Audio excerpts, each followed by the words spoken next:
and a playset of prismatic ending in the sideboard. So other than that, fairly typical domain zoo list here. The territorial Kavu should be pretty good. We're on the play, seems great.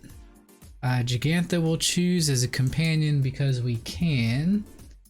I guess I'll be keeping this hand. It has an accelerant, looks like a pretty fast clock. Keep.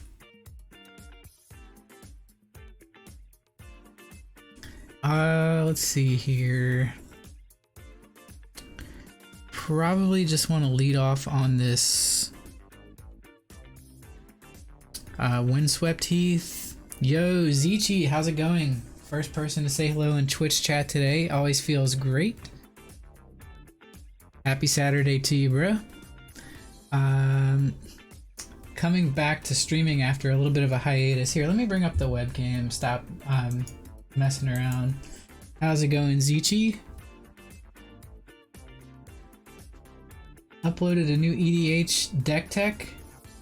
Where? On YouTube or on Twitch? I can't remember if you're doing both these days. Let's grab, I guess, a Stomping Grounds here.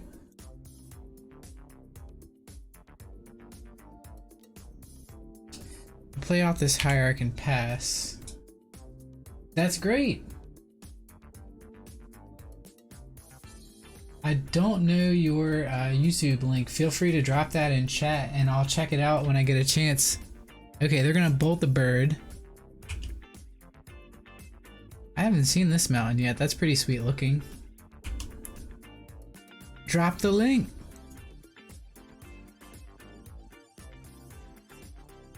Okay, do we want to shock this in? I think no.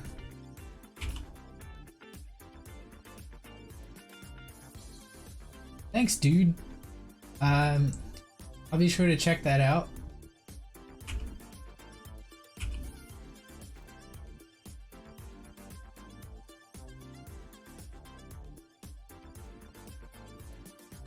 Be sure to put that in the promote yourself area of the Discord.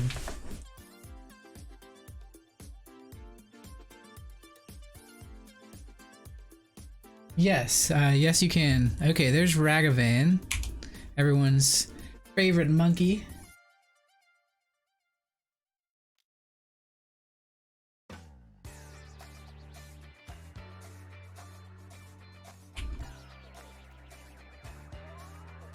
Well, good luck playing Scion. So this will mark my first time playing against this blue-red deck. I've only seen it on paper, or seen it, you know, basically on MTG Goldfish. So, ready for anything here. I guess we can go ahead and drop a Mantis Rider this turn. This Wooded Foothills can pick up a Sacred Foundry. Or a Temple Garden, whichever one is better.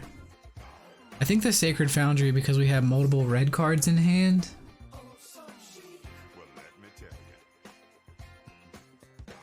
I could also drop General Ferois here.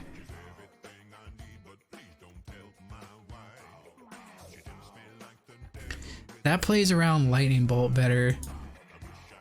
Yeah, I'm actually gonna do this. Because then we actually get a 4/4 for playing Mantis Rider next turn if it lives. So I think that's slightly better sequencing.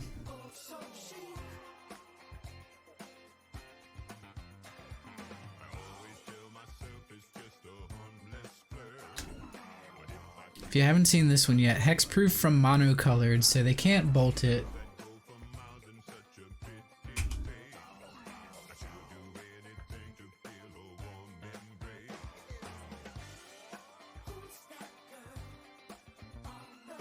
And I guess we let that hit us.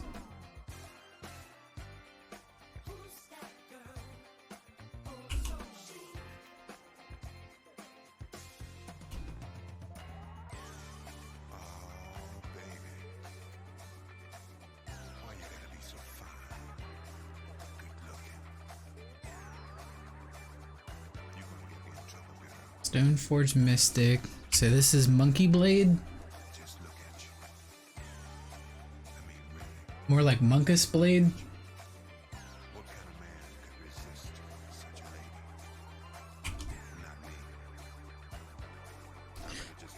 All right.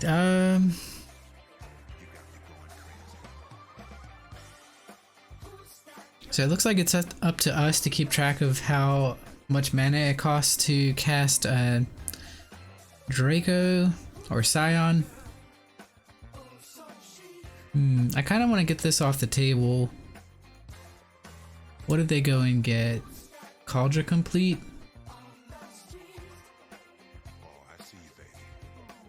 So I guess we kind of have to kill the Stoneforge Mystic.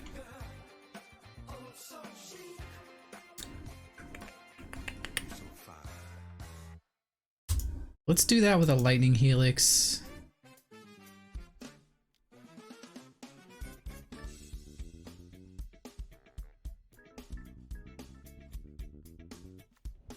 Get our 4/4. Actually forgot that was gonna happen. That's pretty awesome.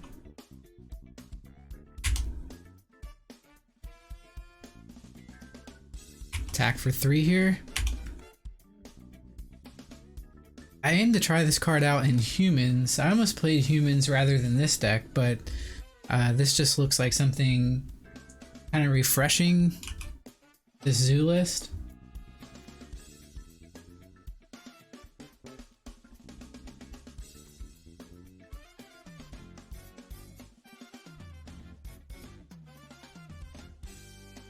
Okay, they're gonna bounce my token.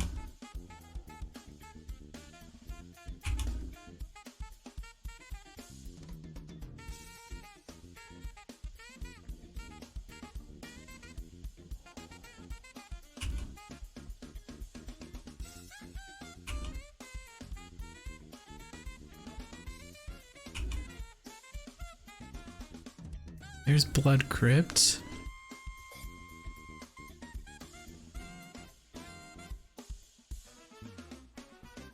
I guess I'm playing the Blood Crypt tapped.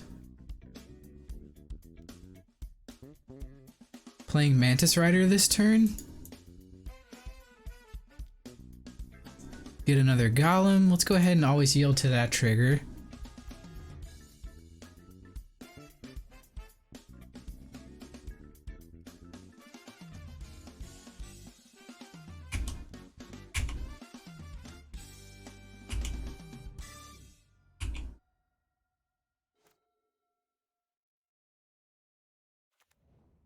Alright, so they have the mana to cast the Cauldron Complete.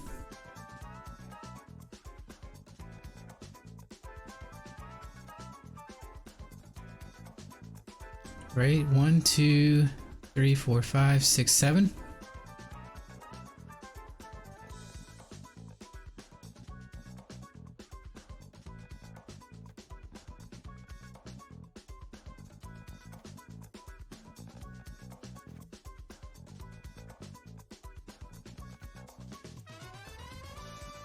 Okay, this doesn't have lifelink, right?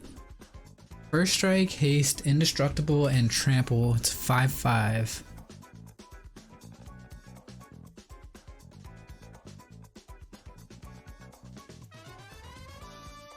So we don't really have to do anything here. We can just Tribal Flames them.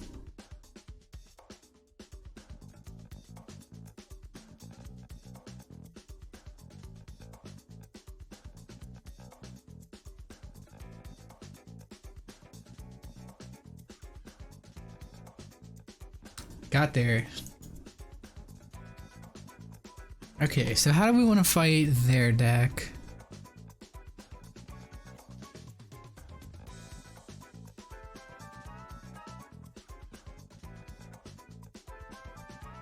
It seems like a deck where Lightning Helix might actually be good to take out things like the monkey.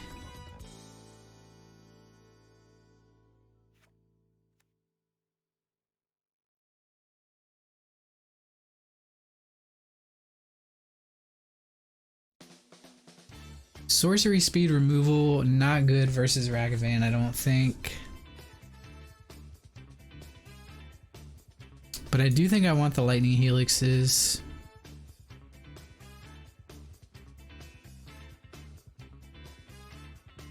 Against a bolt deck,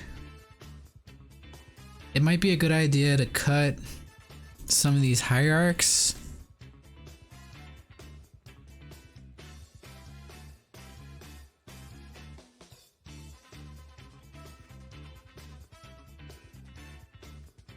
And they're 3 colors. I don't know if they're gonna try and Blood Moon us or not.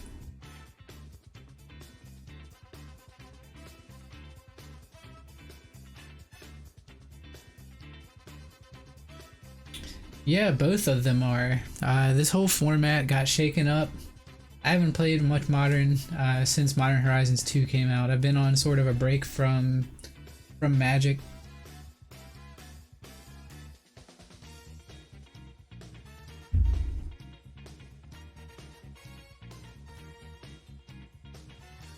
Guess we won't bring in any other cards until we know what we're up, you know, what sideboard cards they're running. Alright, so we have an accelerant, lots of removal. Definitely keep this hand. They lead off with a tapped Triume.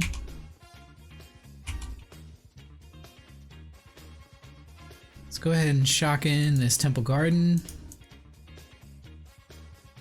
Drop Hierarch here, pass turn.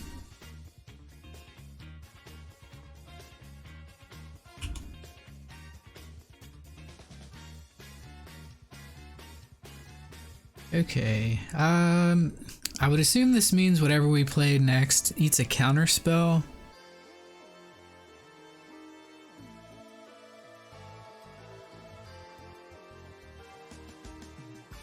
So maybe we just pass the turn here.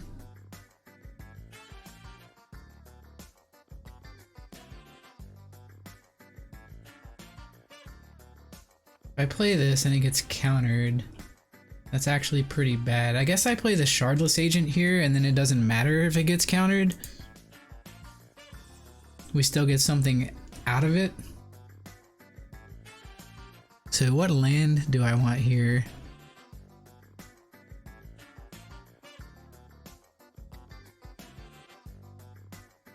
I guess I want...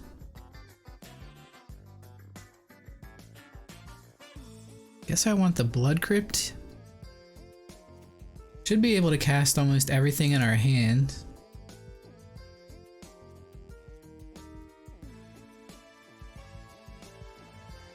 Blue, green, black, Shardless Agent. Always yield to the Cascade trigger.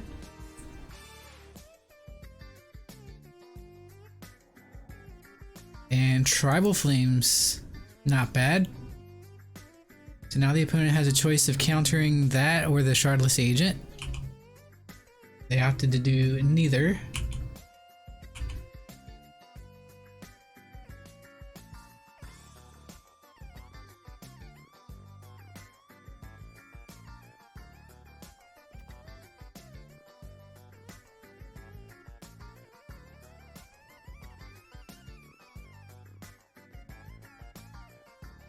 Hallowed Fountain is their land for turn. There's a Geist of Saint Traft. Okay.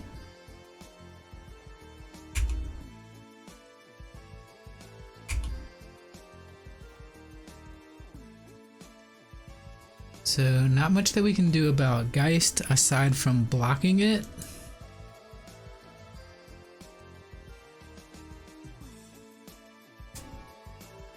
They are tapped completely out here.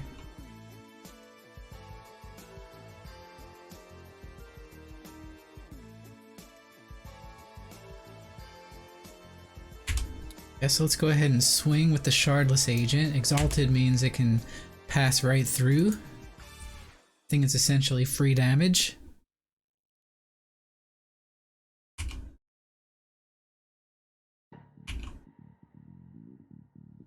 Opponent went to 10. So we've actually got enough burn to finish them off if we play our cards right here. They're tapped out.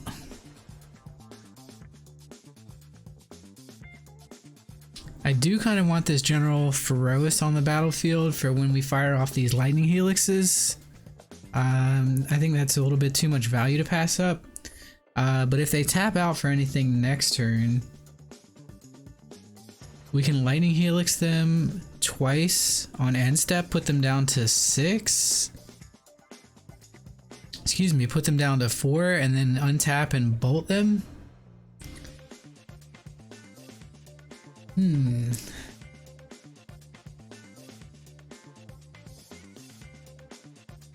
Do we do that now before they untap?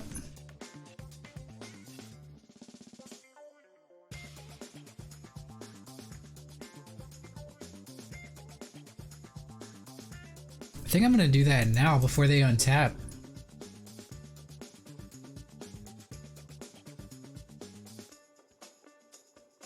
It's a little questionable.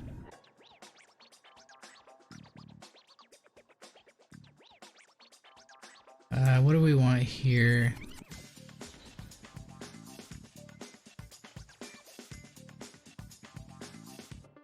Guess we want a steam vents.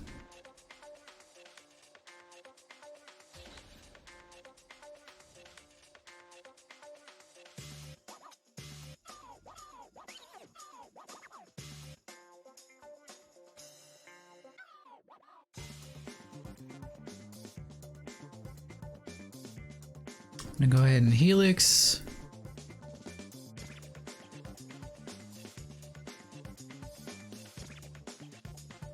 Helix again.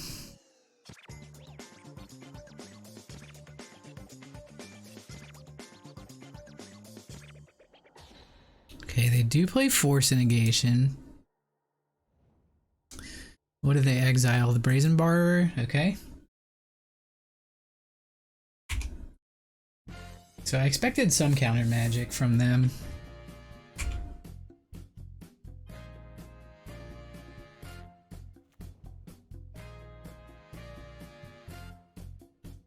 Yeah, it's close.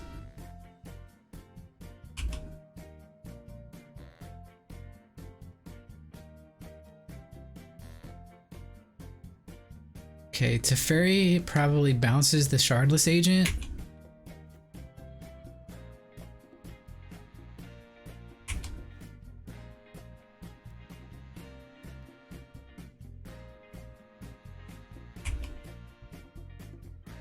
Okay, this actually works out well. Now we just attack them.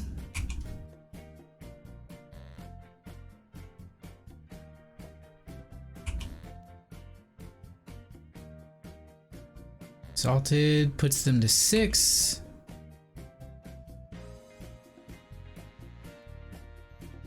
Bolt you, bolt you.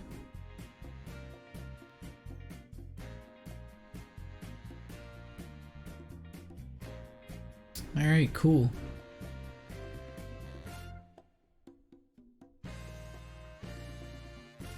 So here's the deck. Zichi, if you missed the beginning of the stream,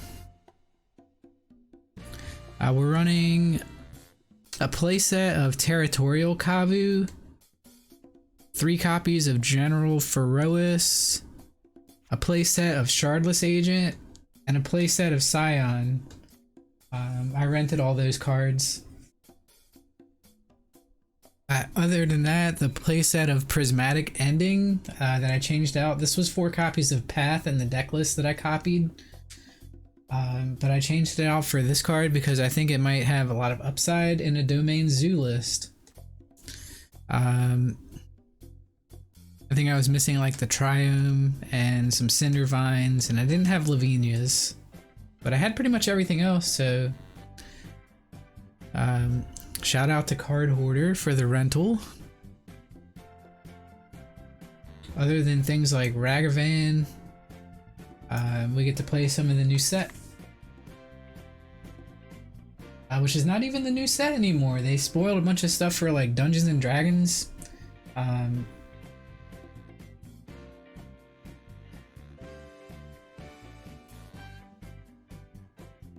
Can't even tell you the name of the new set. I'm that checked out.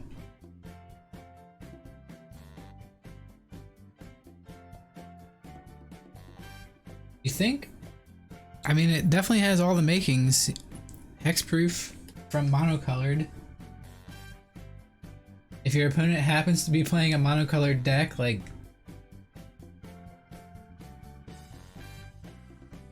I guess sucks for them.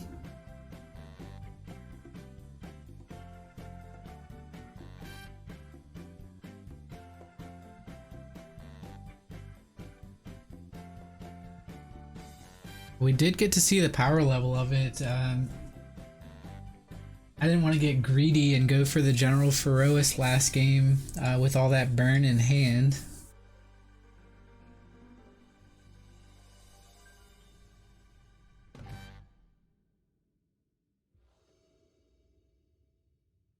On the play again. Gigantha, I choose you. Okay, definitely in love with this hand. I'll be keeping this.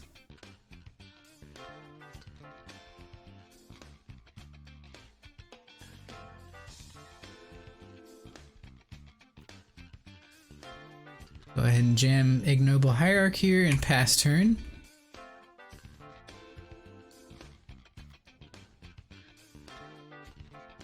The Pathway land. What does that mean? Ooh, Prismatic Ending on my Ignoble Hierarch, and it's exiled. Okay. So what land do we want to grab here with this Wooded Foothills? I want to make this as large as possible. I also want to be able to cast a Lightning Helix. So I guess it needs to be a Sacred Foundry.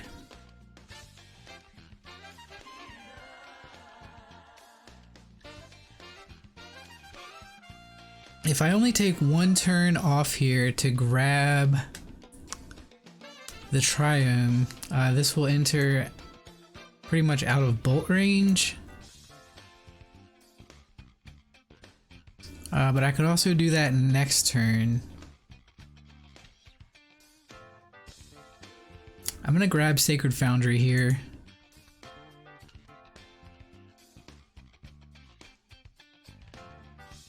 Go ahead and get this guy down. Now he has a pretty neat ability to exile cards from the graveyard when he attacks, and also I can kind of loot on attack step. So discard a card if you do draw a card. So it has a good way of filtering our draws. Another Prismatic Ending. Okay. Just drew another one. Not the worst.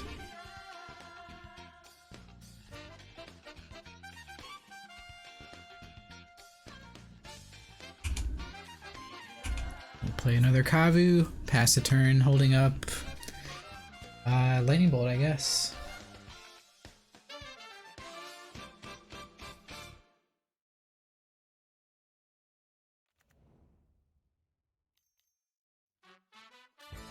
Stoneforge Mystic, we have the number for that, and Lightning Bolt.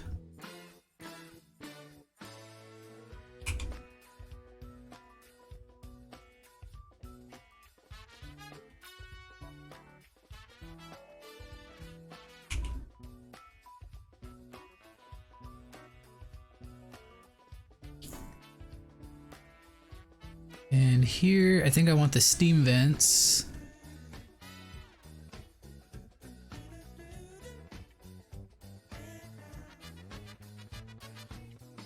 Hey, what's up, Shannon632?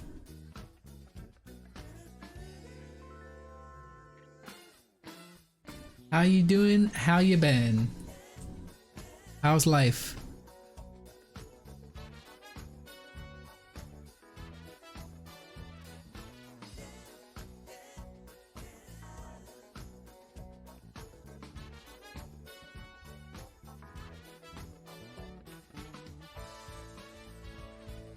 Go ahead and bolt that off the table.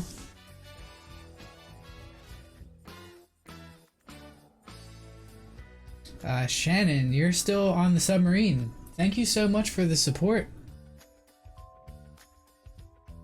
Wait, how do they counter that? Oh, they had Ephemerate in hand. I see. So I could go for an attack here, but I think I should probably just Helix that.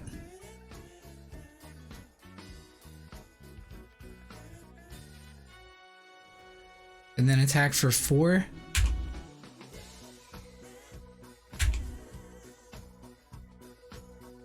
Here we want to exile a card from the graveyard because I like both of these cards. I could pitch the Bloodbraid Elf for a castable card.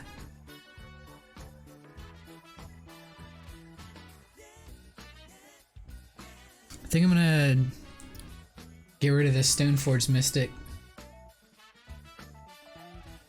before they find the way to unearth it or something.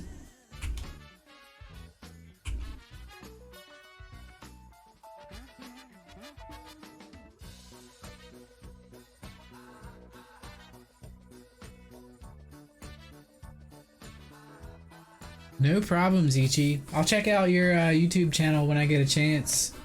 If I'm not, you have a new subscriber in me as soon as I get there.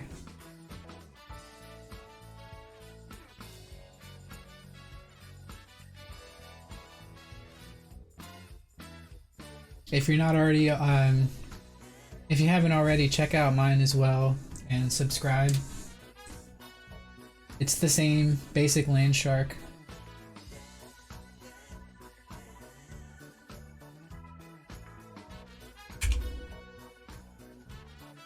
Okay, so we can go for an attack for 7 here, or we can roll the dice with Shardless Agent. That might hit a Tribal Flames. Let's just go for the guaranteed damage here. Wait, I can't cast Mantis Rider. So it's gotta be Shardless Agent here.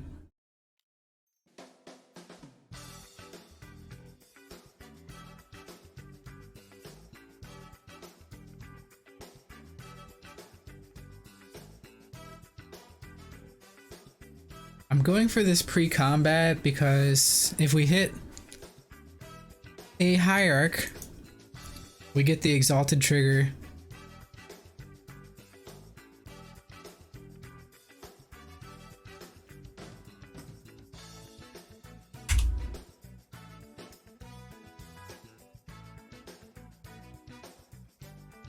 And still don't want to discard this Bloodbraid Elf, but this is twice that it could have drawn us into a castable card.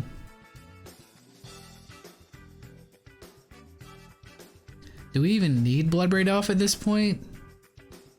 Let's try drawing a new card. Feels bad discarding one of the best cards in the deck, but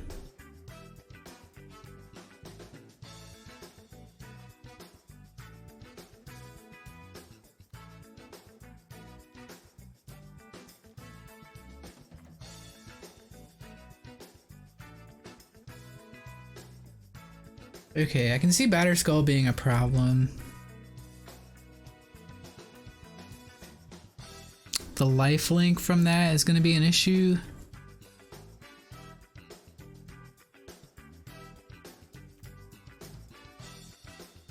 Okay, so red, blue, green,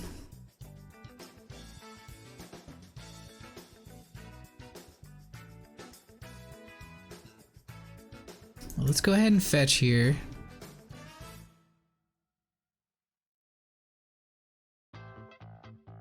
What happens if we grab Triome? Does that do anything?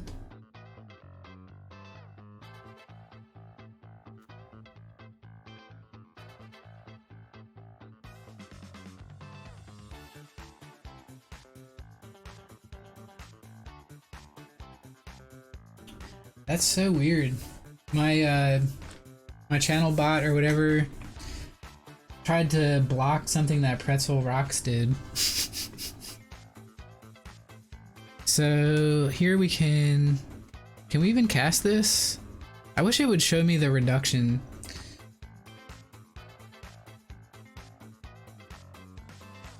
Okay. Pay only 2 mana for this. That's insane.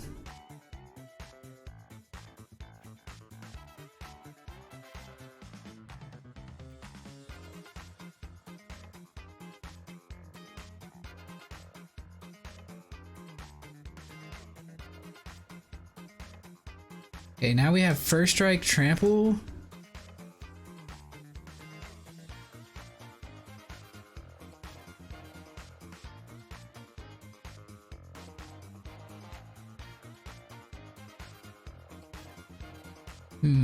Them equipping the Sword of Fire and Ice is an issue.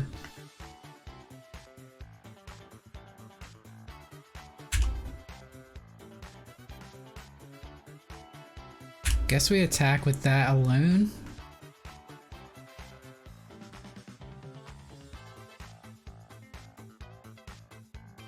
And I guess we'll exile the Prismatic Ending. It's possible I was supposed to go for the land there in case they have a way to get back land.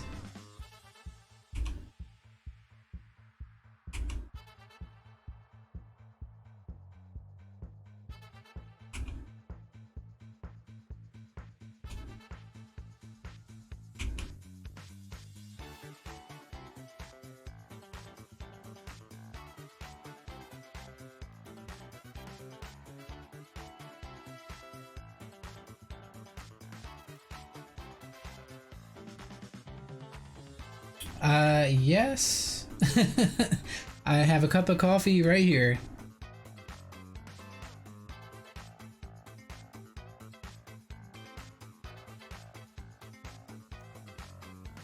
There's Dothy Voidwalker.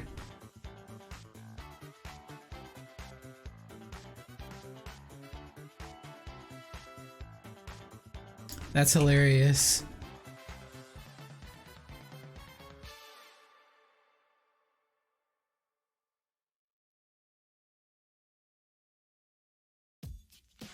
So I guess we need to block.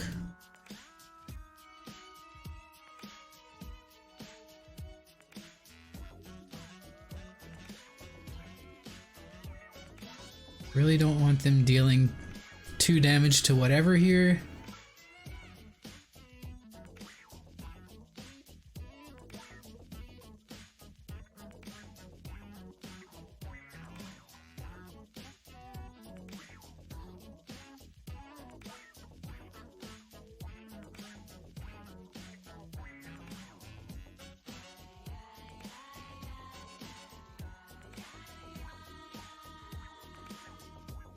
People literally found caffeine and then we're like building the world we live in today, and now we don't live in caves and we have coffee breaks. That's certainly a way to look at things. Do we take the guaranteed 3 here?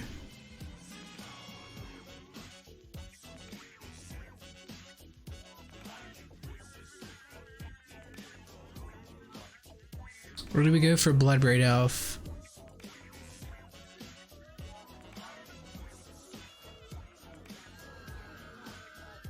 I think we're going for Bloodbraid Elf here.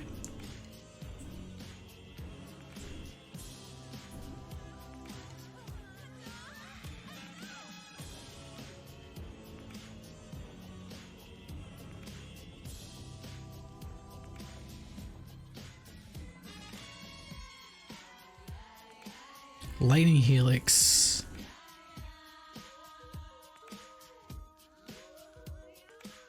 Okay, I can't Helix the Germ. I can Helix the Dothy.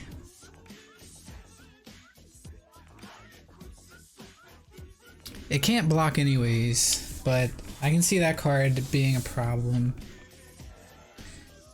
they get us with a discard spell next turn, they'll be able to cast our Mantis Rider. I think we'll go ahead and do that. Now this card flies.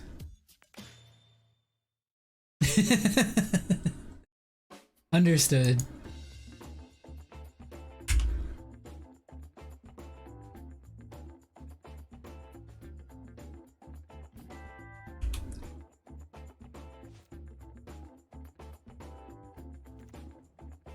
So I guess I'll block with the Shardless Agent if I have the opportunity to.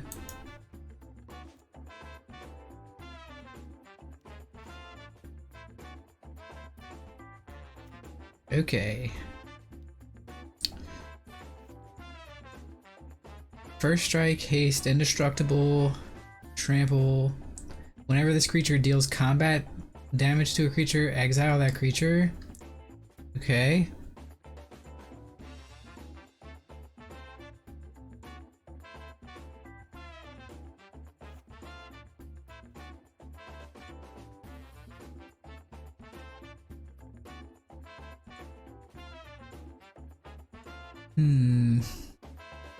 Shit, this is gonna connect.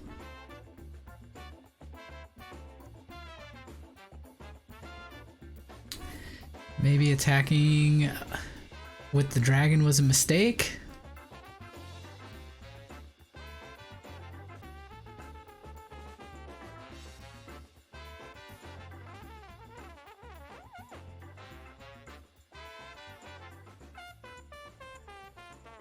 Alright, I think we've got them. They're at 12.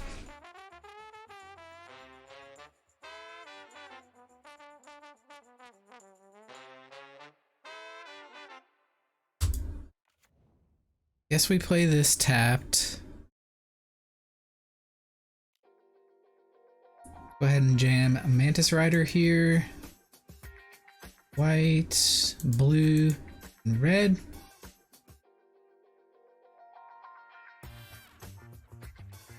Oh shit, the lifelink from the germ. Damn it. We do not have them here.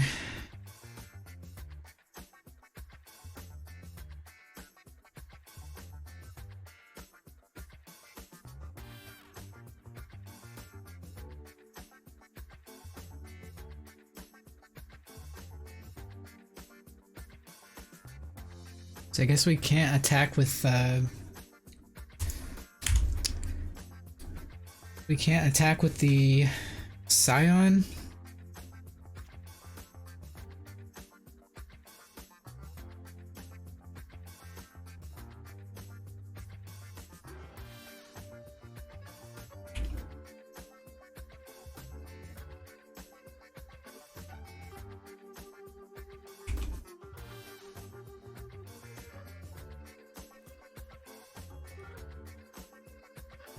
And now we're in a bit of a spot.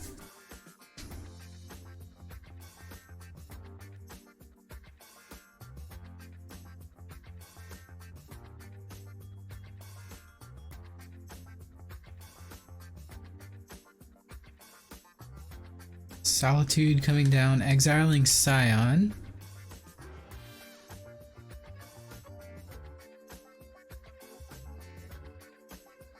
All right. See where this is going. We'll go ahead and scoop them up.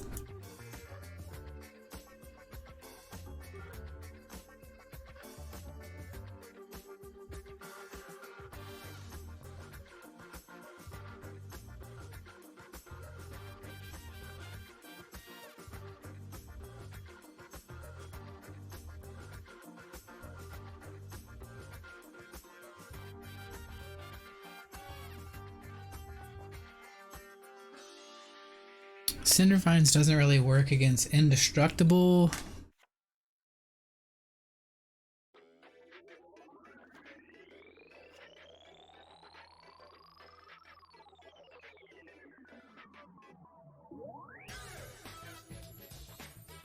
And the problem with Gaddock Teeg, they're not actually casting the card, they're using something like a Stoneforge Mystic.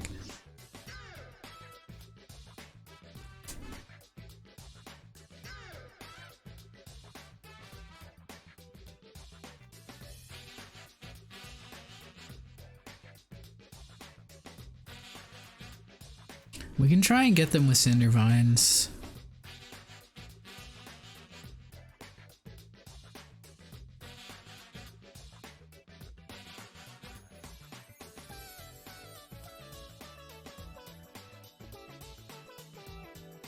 And what do we want to cut here? I guess 2 more hierarchs.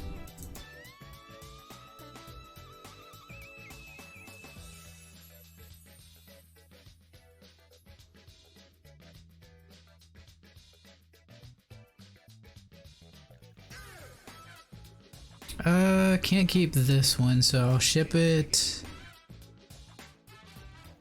This hand is slow. Slow but good.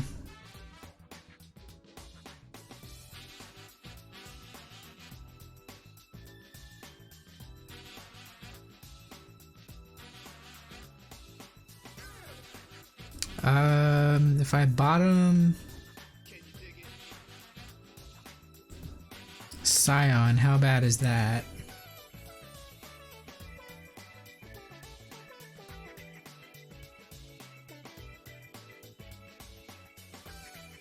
I think I'll keep this hand. Bottom the Scion.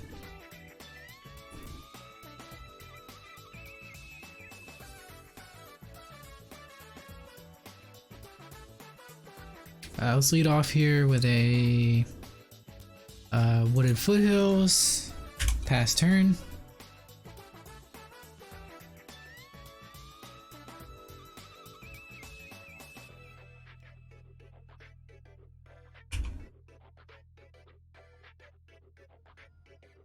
This will be our turn to get Triome.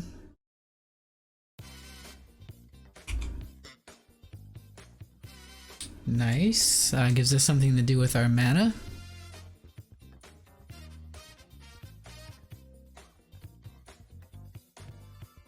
Play this Windswept Heath. Use that to go ahead and grab a Breeding Pool.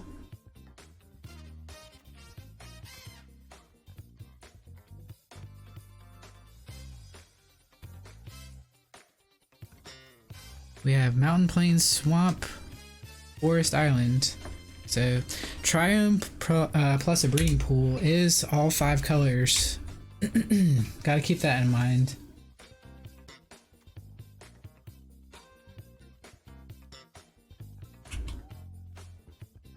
Okay, so we need our next draw to be targeted removal. Perfect. Perfect.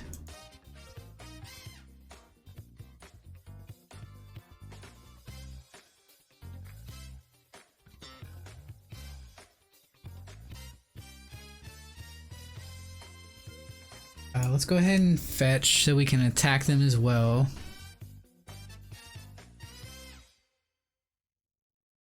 I think I need a Sacred Foundry here.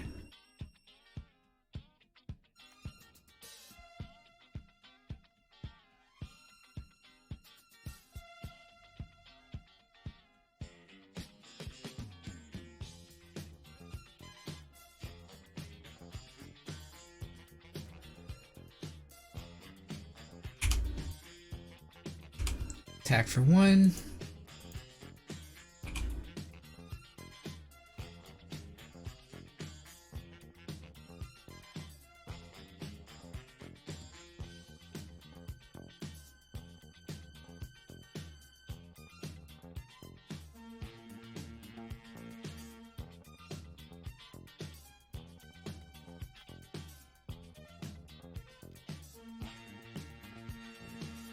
There's Sword of Fire and Ice.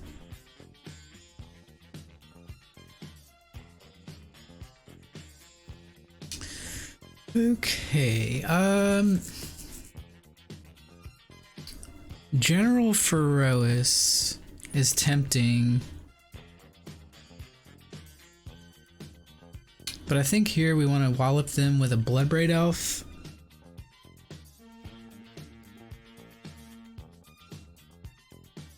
This does unlock so many 4/4s for us.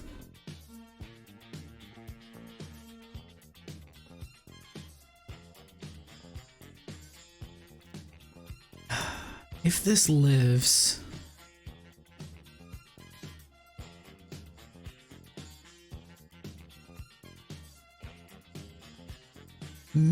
I guess this uses all of our mana. Let's just go for the Bloodbraid Elf.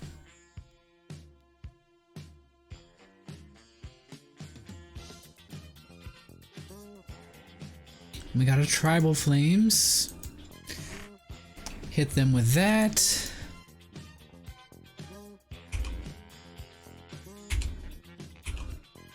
Attack with Exalted. Not a bad turn.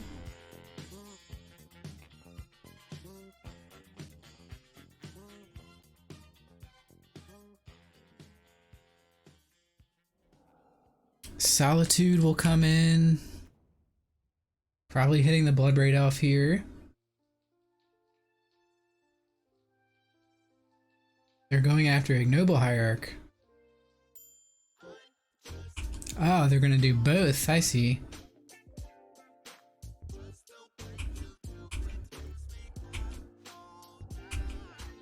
We gain some life.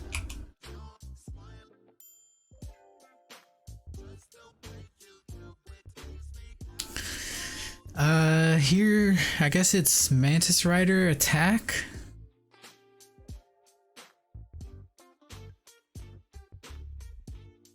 Next turn, they're gonna equip the Sword of Fire and Ice.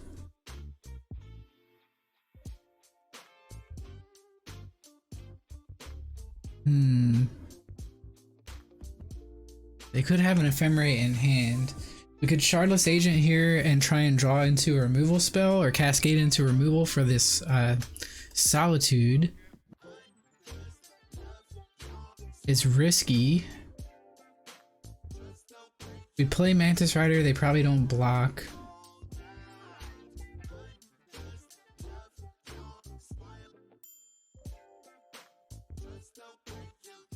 It'll be the Sword of Fire and Ice dealing damage to the General Ferois if we cast that. I guess we're going for removal spell here.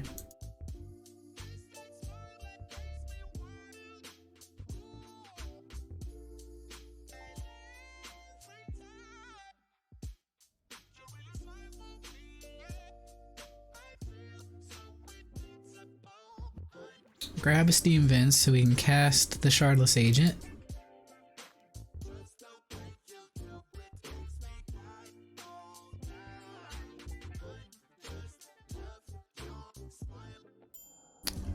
Instead, we got a Hierarch.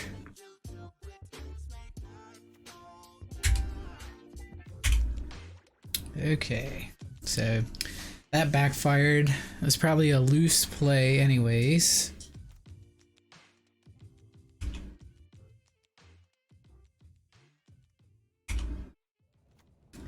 Okay, so them bouncing, or them blinking Solitude to remove our board has been an issue this game.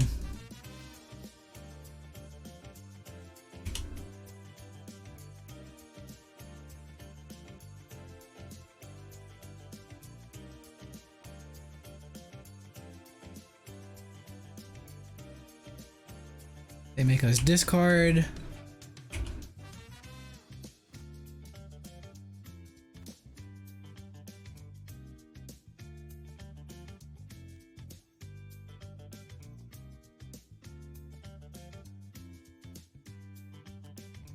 Go for a Mantis Rider here.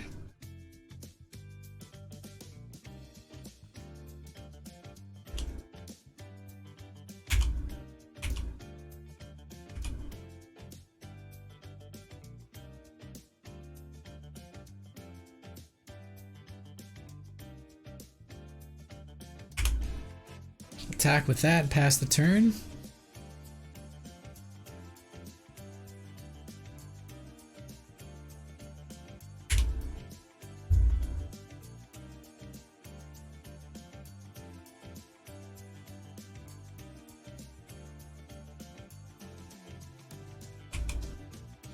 So they gain 5.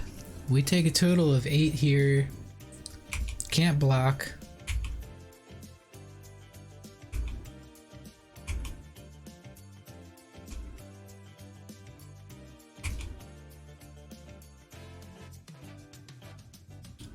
They drew a card off the Sword of Fire and Ice.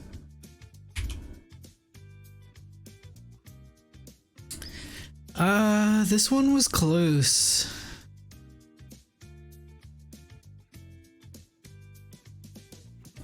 Okay, protection from red and blue.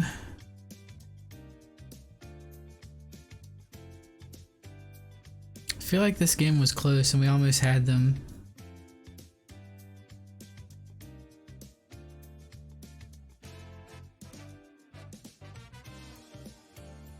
Aside from chump blocking this, I don't know. Yeah, our Mantis Riders can't block it. I think we're dead.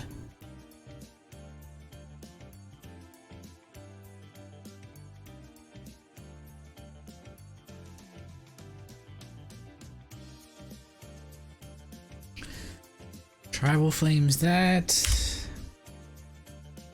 Oh, I could have put Gigantha in my hand. Derp.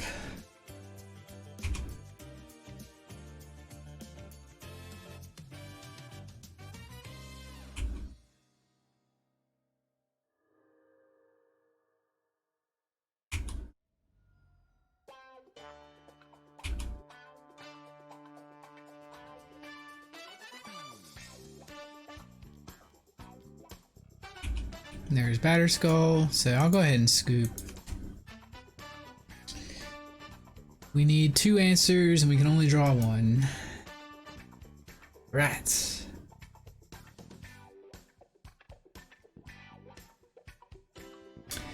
Do feel like that game was really close, but let's go ahead and do another one.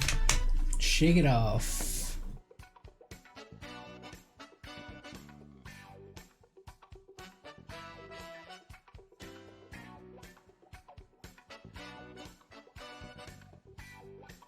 If you just happen to be tuning in, those that don't know, my name is Chuck, also known as Basiclandshark here on Twitch.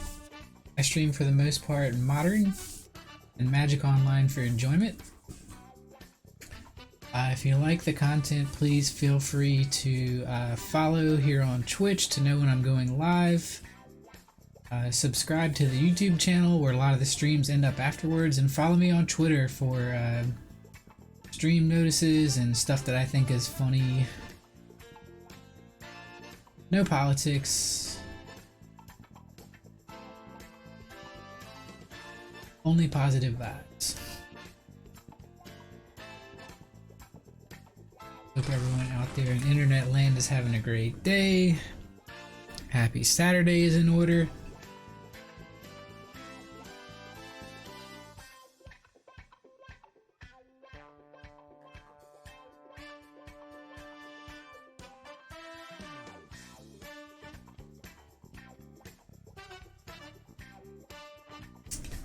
Turn on this fan.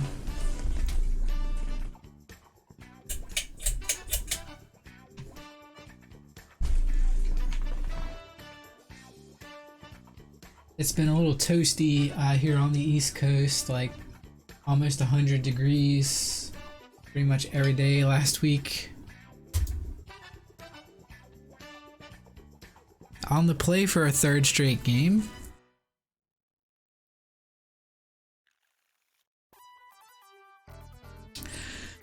Okay, this hand can do some things.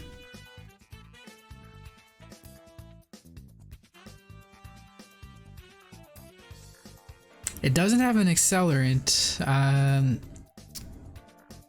Tribal Flames can deal 4 damage on turn 2. I'll keep it.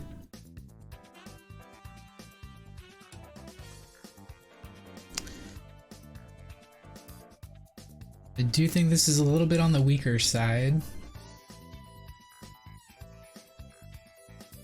Let's play...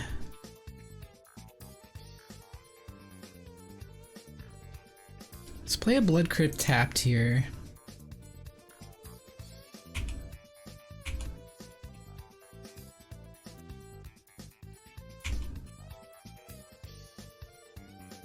Not often that you see that happen in Modern.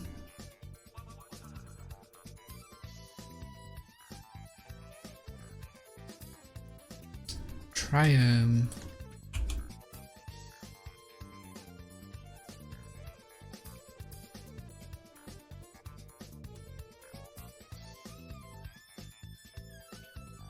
Is this gonna be Monkey Blade again?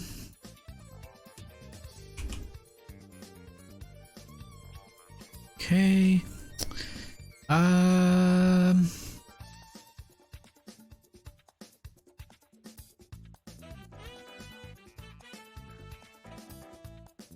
If I play the breeding pool here, that pretty much signals any of the lands that I play here other than Wooded Foothills are kind of a tell.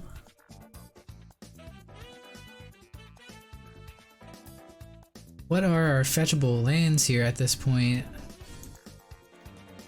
I guess I'll play Wooded Foothills.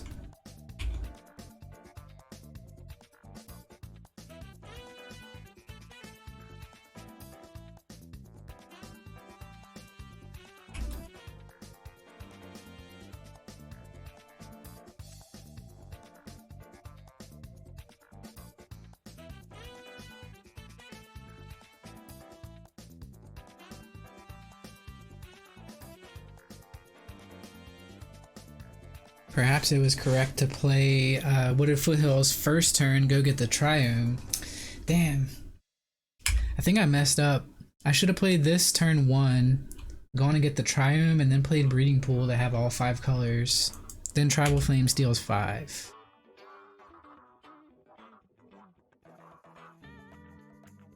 Gonna chalk that up to inexperience.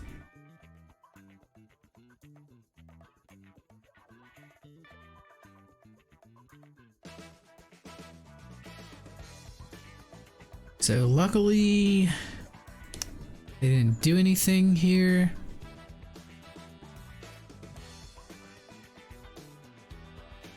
Let's get the Triome.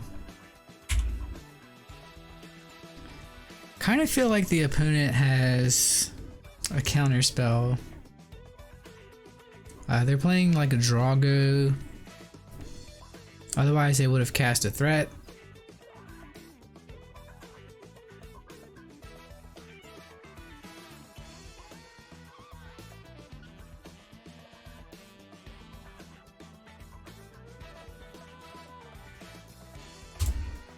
Let's go ahead and play this Breeding Pool here.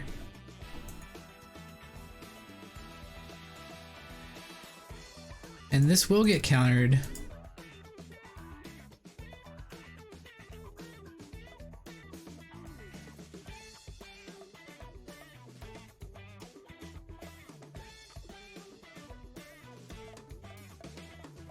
Yeah, I was gonna say, it'd almost be weird if they didn't counter that.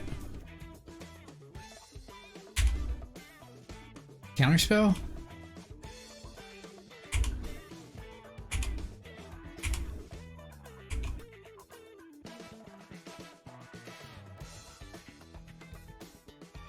Piters, welcome to the stream. Happy Saturday, bro, and hope you're doing well.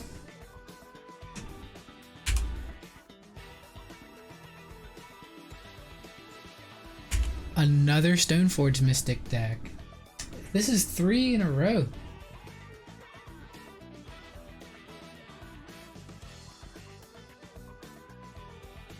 They got a Batter Skull.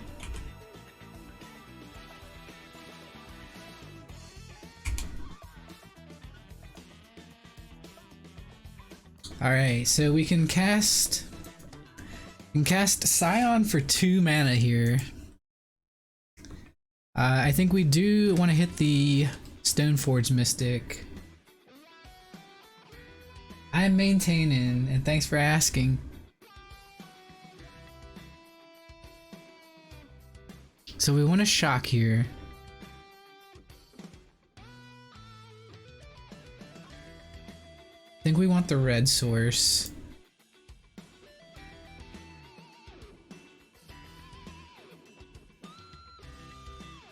definitely want to make sure that this dragon resolves.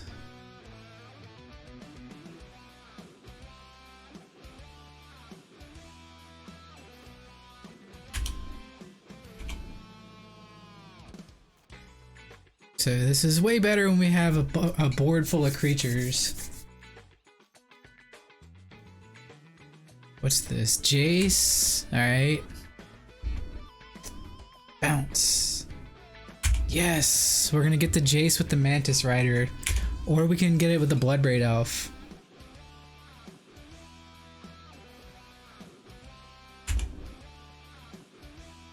I kind of like going for the 2-for-1 here. We're gonna play 5 lands. We could double spell.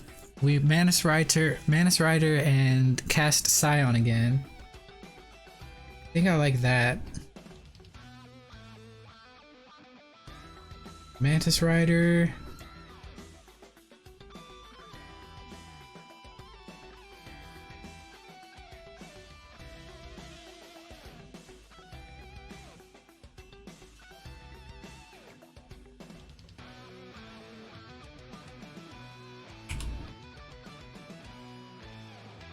Attack down Jace.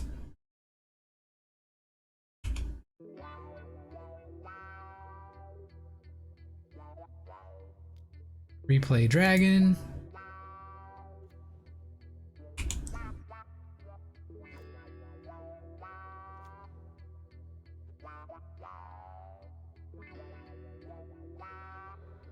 Not bad. A late game 2 mana 4/4 with upside. I like it.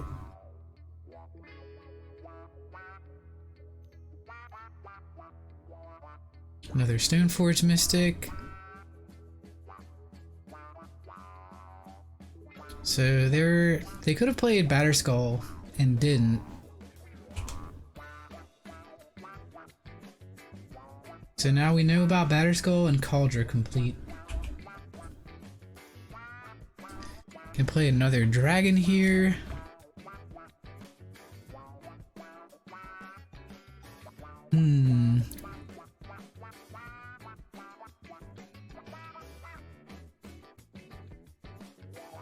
I could Shardless Agent, try and hit a removal spell for the Stoneforge Mystic, and play a dragon.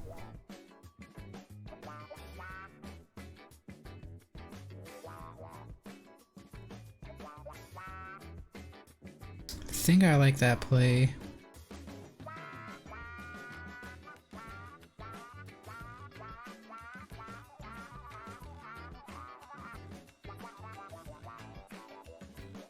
The agent will have hexproof.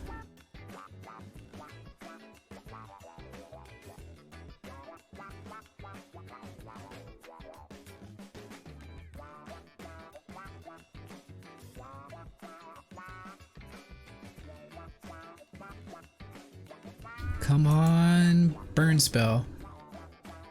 Nope, got a Kavu. I'll take it. 2 mana 5/5 with upside. Path, sure. I have 1 basic forest for times like this.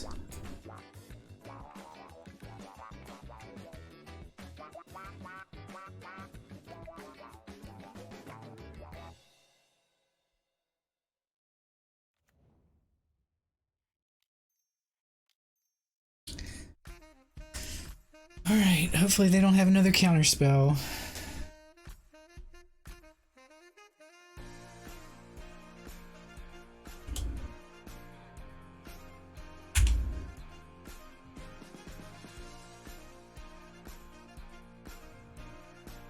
Hey, Char and Bound, what's going on?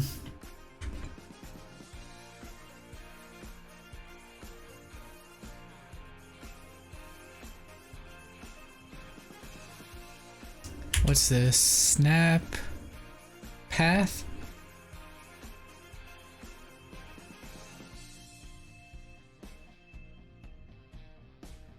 Yeah, it's hot out there.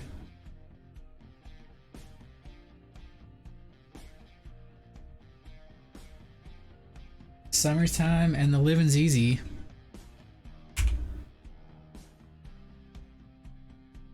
Rodney's on the microphone with Ross MG. All the people in the dance will agree that we are well qualified to represent the LBC. Me and Louis. Run to the rhythm. Something, it gets harder. Stop, opponent.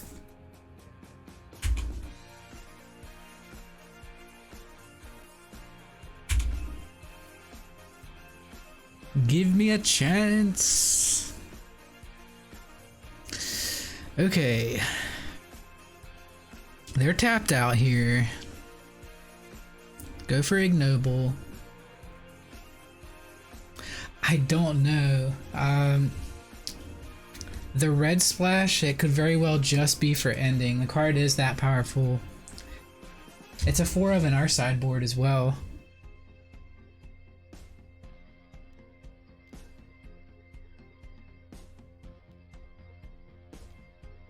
Come on, Bloodbraid Elf. Mantis Rider. Ayy.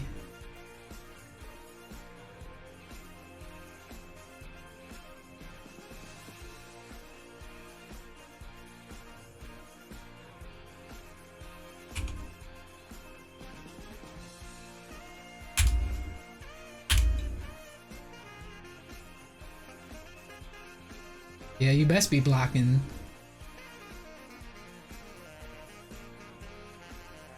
Oh, I like this deck a lot on paper. This is my first league with it.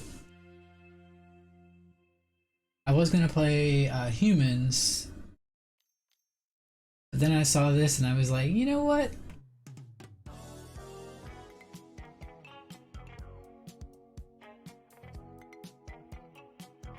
It runs a lot of cards that I like already.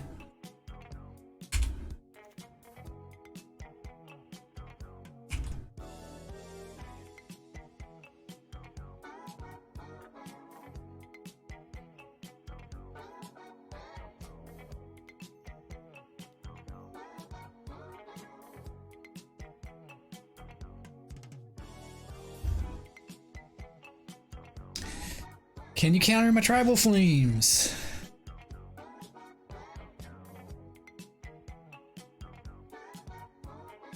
Same here. Humans also run Shardless Agent. And this card, General Ferois. Which is seemingly pretty powerful.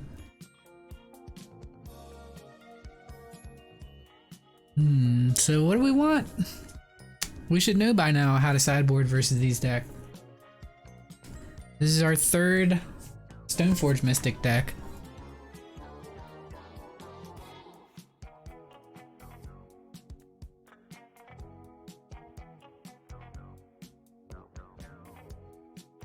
I like Prismatic Ending for answering Stoneforge Mystic, but I dislike it.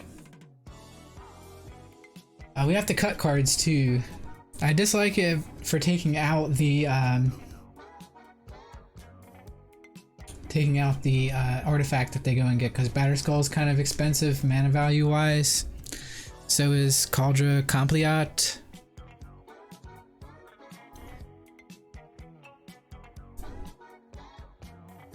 I do, however, want to try this card out.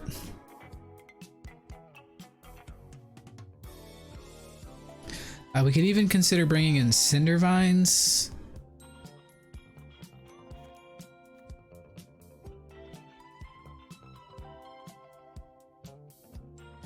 If they have...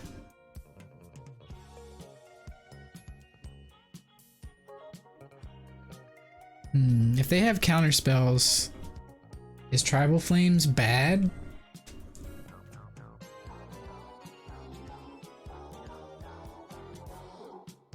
Okay, so we can leave that on the sidelines. 6 cards.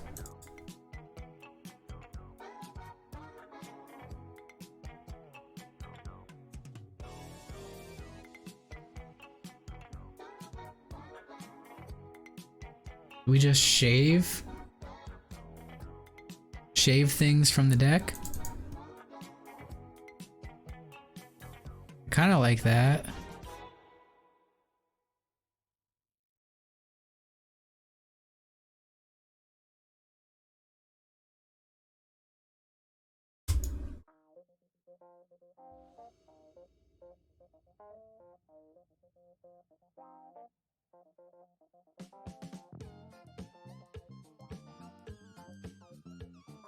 All right, I will be keeping this hand. We have a accelerant, lots of targeted removal, and a general Ferois Rokiric. Keep a Reno.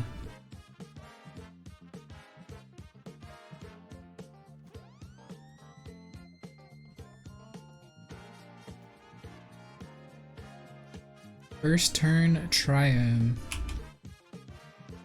Ooh, Tribal Flames. Did we see any multicolor removal? Not yet. Not from them.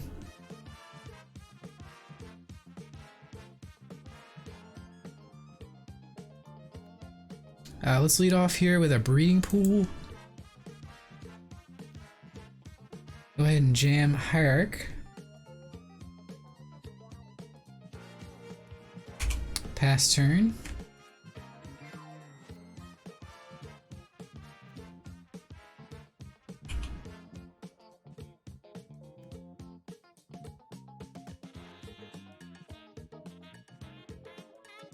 Oh, damn it, I was gonna fetch that.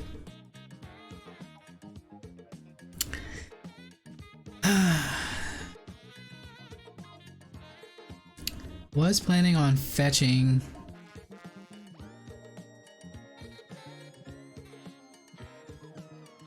Guess we could still play it here, but then we don't have a way to answer whatever they play.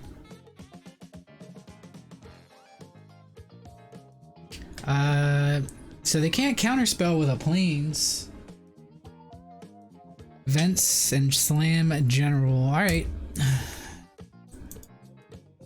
If it eats a mana leak, I'll be upset.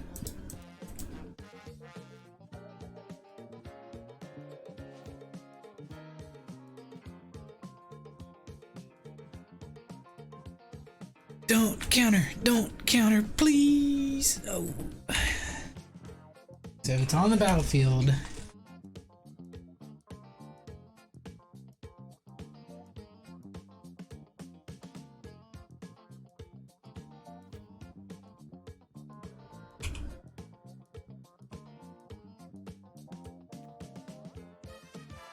So this is another Geist of Saint Traft. Blood Moon. Oh, fuck.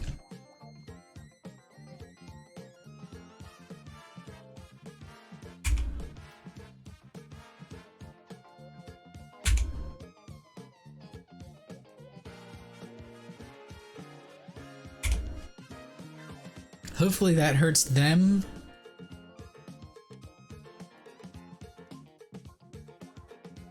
Damn it, so close. Alright, well, at least our hand's not the worst.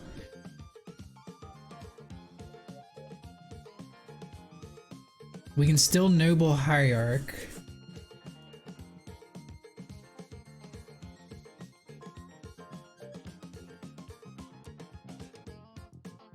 Guess we'll play our mountain. Actually, we can cycle this. Let's play our mountain.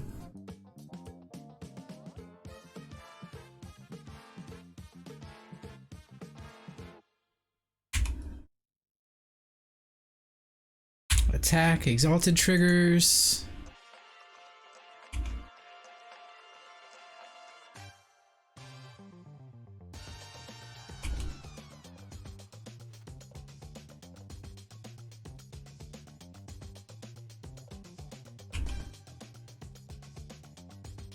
I was gonna say, play a Jace, I dare you.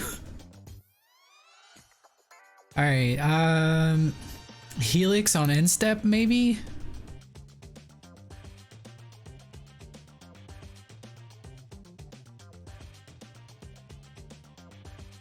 Get a 4/4 for our efforts, no matter if they counter or not. That seems broken.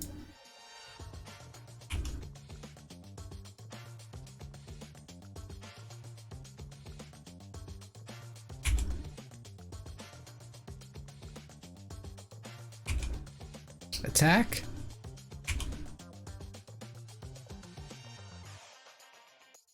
No blocks.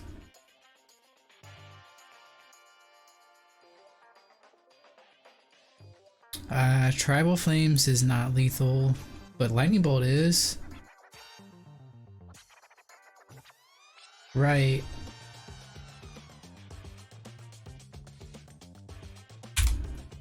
I think me pausing there kind of signals that I have the bolt.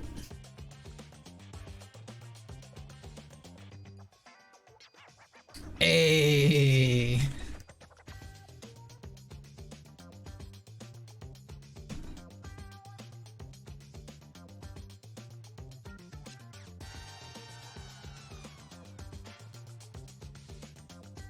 Thank you.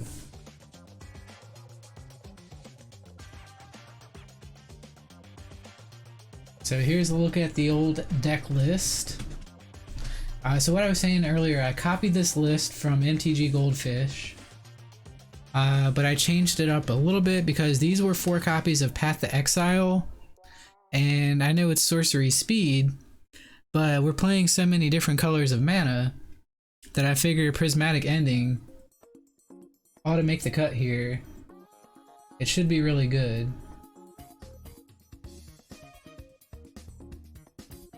Everything else is a carbon copy. This is my first foray with the card. Truth be told, I haven't played much Magic at all in the last month. I took the month of June off from content creation so I could focus on work and home stuff.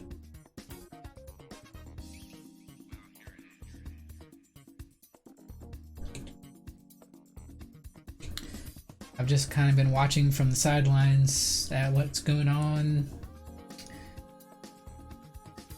The kitchen decks popped up.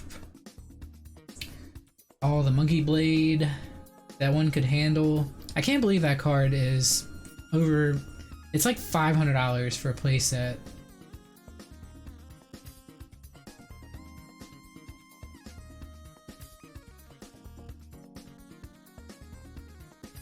Can you believe that shit?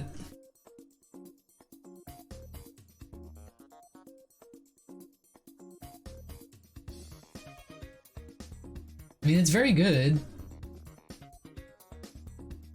Card advantage and mana advantage on a 1-drop that gets, yeah, blocked by everything and dies to a lot of removal, but those are always bad arguments. You still have to have the removal spell in hand. Oh, by the way, it has dash. So it has protection from sorcery speed removal, which people are incentivized heavily to run more of right now.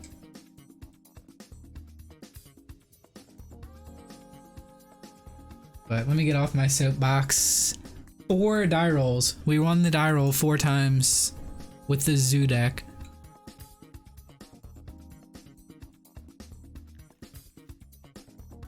I guess I keep this hand. We've got an accelerant.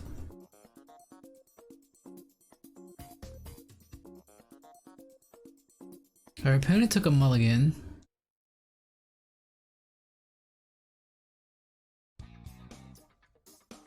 Any deck can mulligan, but when they mulligan that fast, I immediately suspect Tron.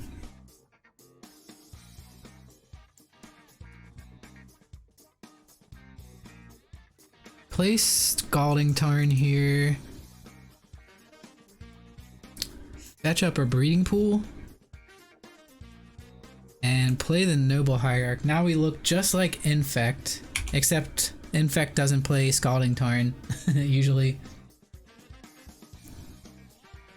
So, never mind. I think the tell is Scalding Tarn fetching the Noble Hierarch. Fatal Push.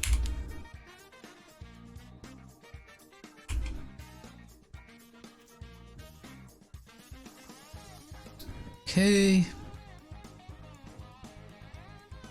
Gonna play Scalding Tarn here. End of turn, fetch up the Triome. That gives us all 5 colors.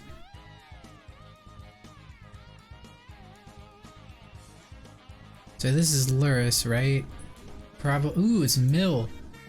Lurrus Mill. What's up, Death Faust? Welcome to the stream.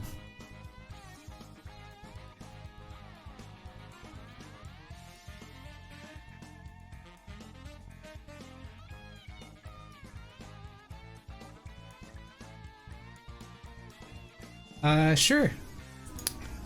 What you got for us?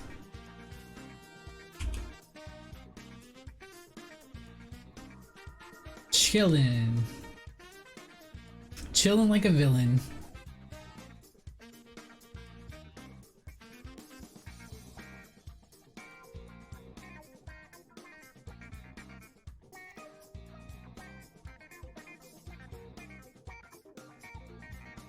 Okay. So we can actually cast this for 2. It's just not great on its own. I kind of want to bolt a crab before crab kills us.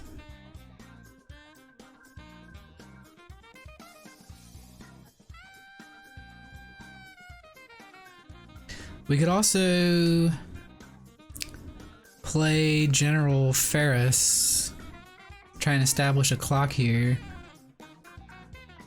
Let's go ahead and kill the crabs this turn while they're tapped out.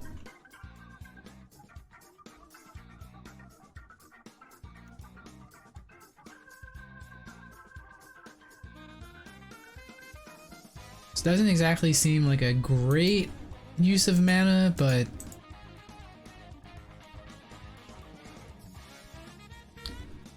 we'll call this turn Poof, Crabs Be Gone.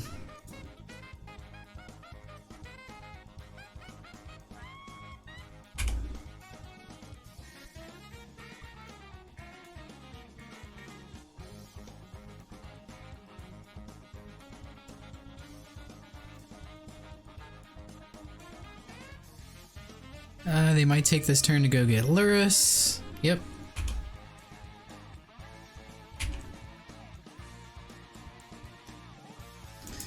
Okay. Don't mind if I do. Play this for 2.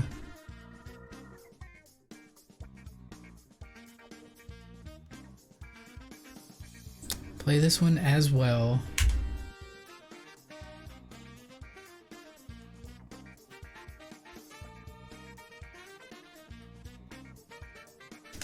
Yes, if we can get some more creatures on the battlefield, you'll see this card do some pretty powerful stuff.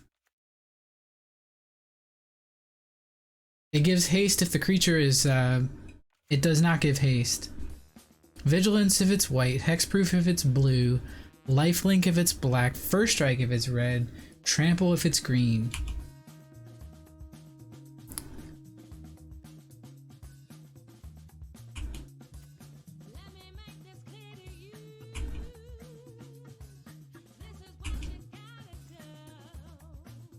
Was hoping for a burn spell there.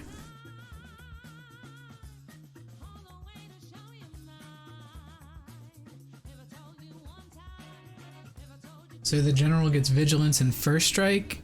It does.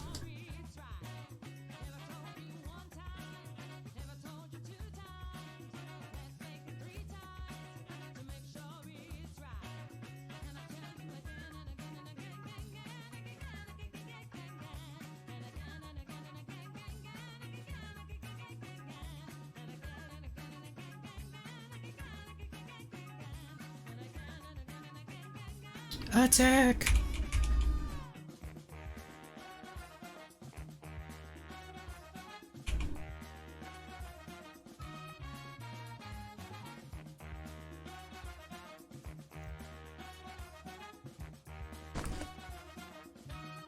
Okay, so they can play land. Mill us for 6, bounce the Aboro, or something. Never underestimate Mill, Charmbound.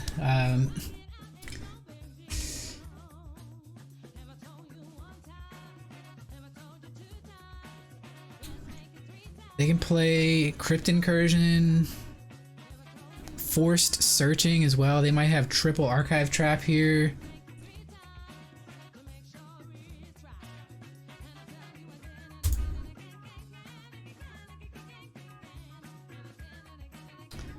And they strategically went after the Triumph.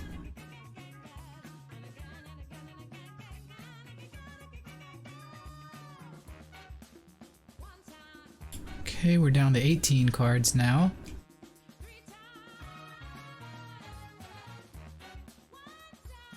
That's not many, considering this whole shenanigan thing.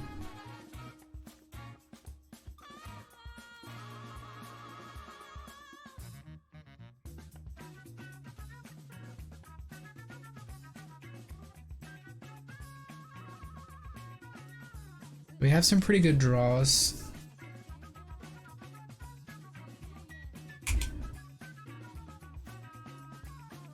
Bloodbraid Elf was hoping for Tribal Flames or Bolt. We still have a chance at it here.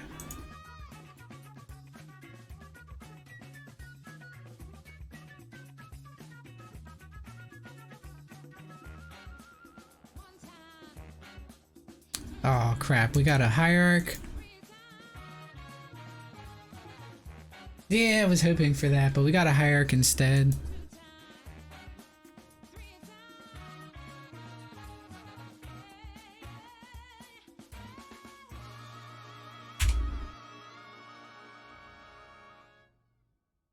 Attack with everything.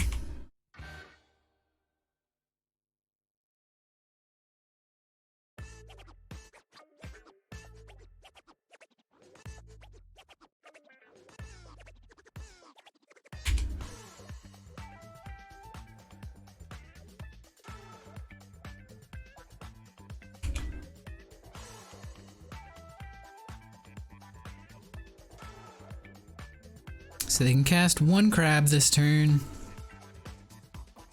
They're guaranteed a land drop because of this card.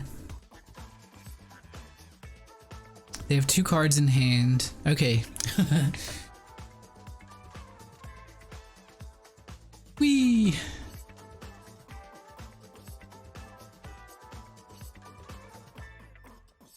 Thank you.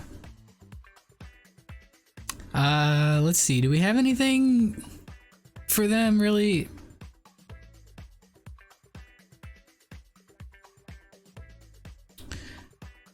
Playing Rest in Peace versus Mill seems kind of loose, but it does turn off Drown the Lock and Crypt Incursion and Surgical Extraction.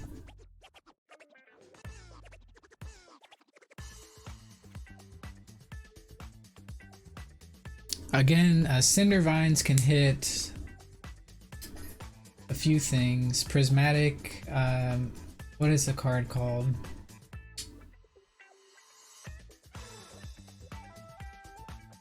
Okay, it does hit a lot of things. I forgot about it turning off visions.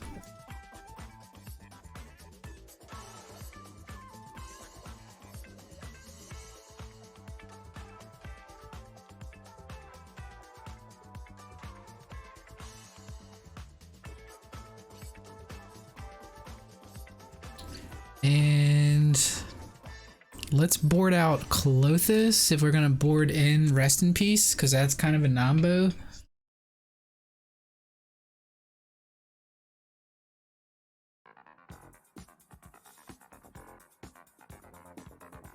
And then I can see cutting one Hierarch or something.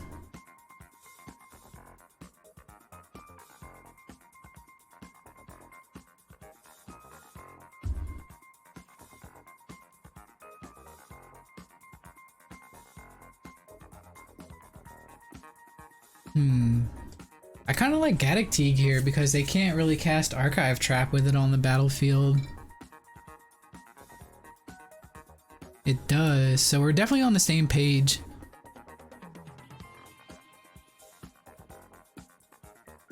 Maybe let's cut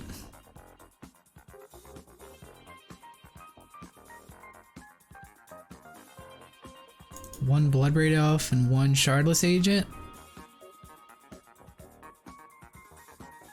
Seeing as how Cascade is actually not the best thing in the world against Mill. Maybe it is. Maybe it is actually. Speeding up the clock is a thing. I like this hand. No accelerant, but look at all it can do.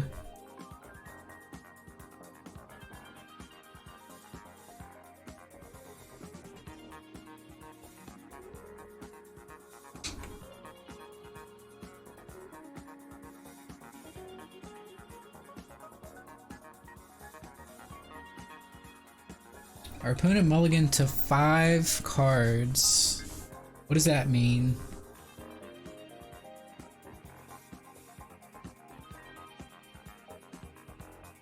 Are they looking for a leyline? Soul Guide Lantern. Interesting, they brought in Graveyard Hate?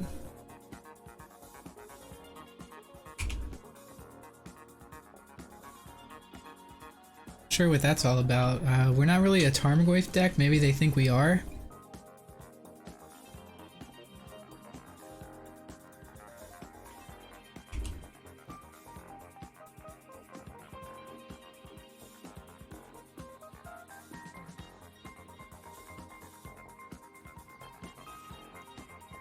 I probably should have fetched before the Profane Memento came down. That was a misplay. Because if they have Trap here, it's so much worse for us.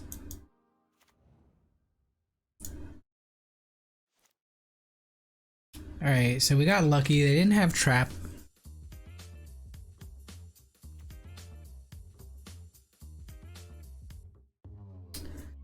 Here I can fetch for a breeding pool.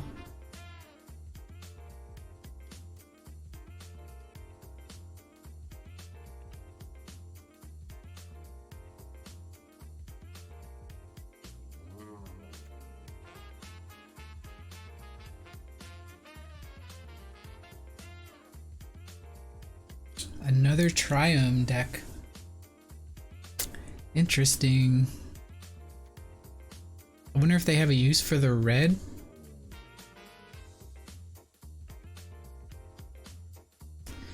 Let's play turn 2 5/5.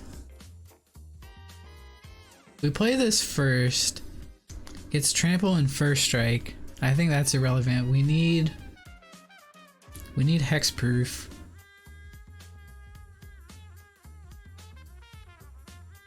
But I do like getting a clock down.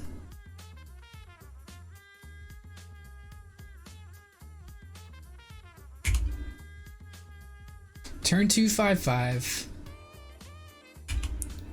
Not bad. With upside.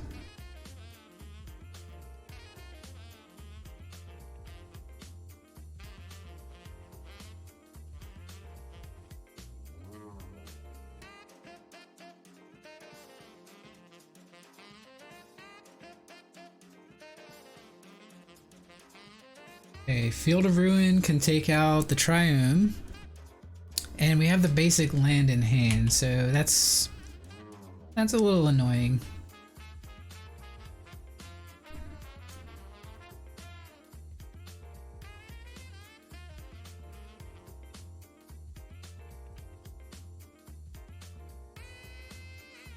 Also, that kind of cut us off of our colors.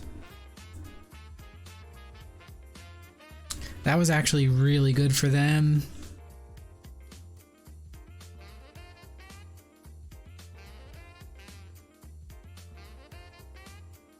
Yikes, was that good for them.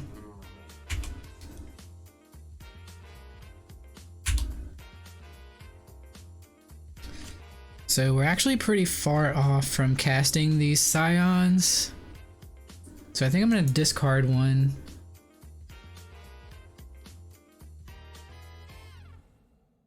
Okay, that gave us Iggy.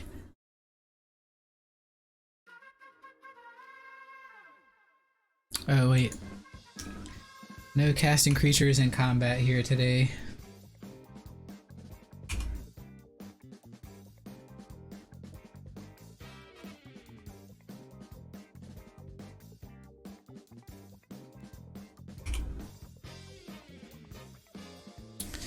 Man, that Field Ruin was so good.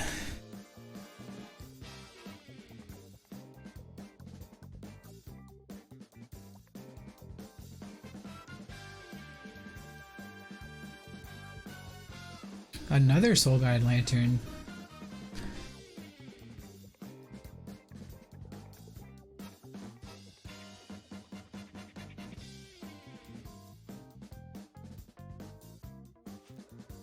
Yep. So now we just need to naturally draw some fetches.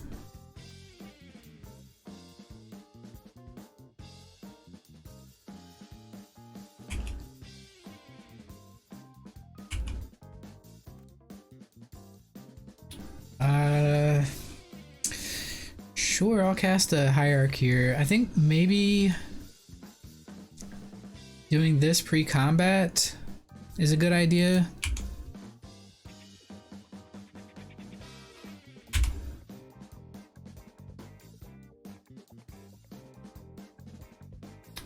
And again, we'll discard a card. Go ahead and always yield to the Exalted triggers.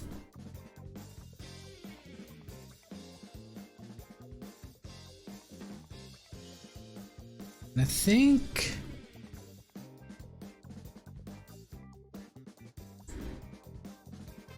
we'll have an easier time casting Bloodbraid Elf than Scion, so we'll discard that again.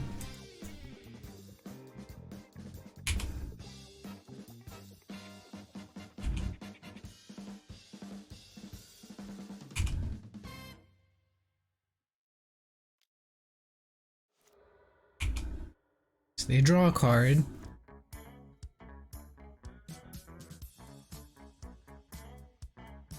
There's Crab.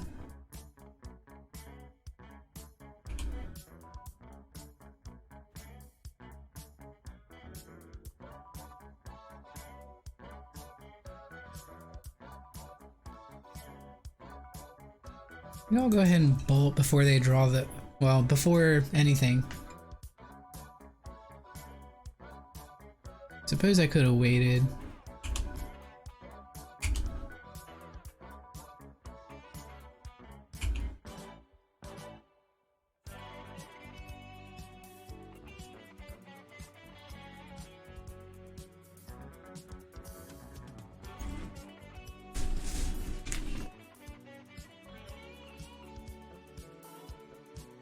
Fractured Sanity. I haven't seen this one yet in play. They're gonna cycle it though, so they're not gonna play it. Wow, that's pretty scary. Each opponent mills 14 cards. But they're just drawing. They're definitely looking for something. Mesmeric Orb.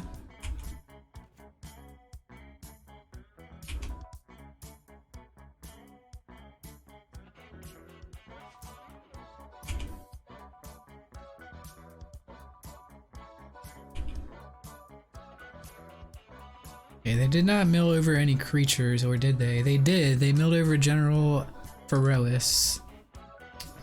Okay, Tribal Flames is really bad here. Only castable cards in our hand are Tribal Flames and Bolt.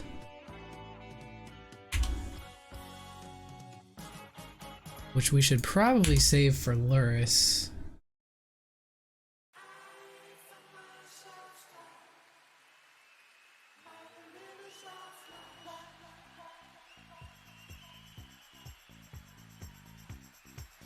And we have a trigger here.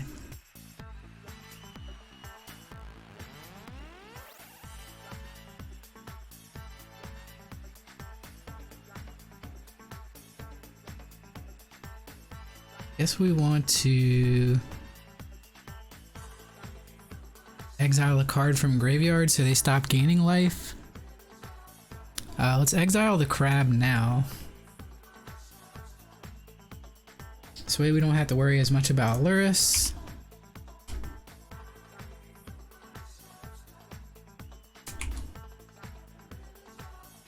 Not only that, but maybe we do want the Cinder Vines.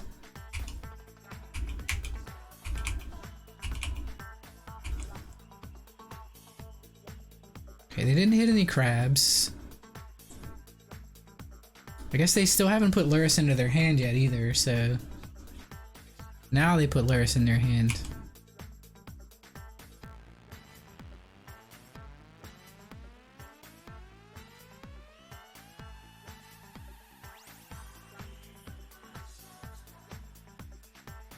And this needs 20 cards.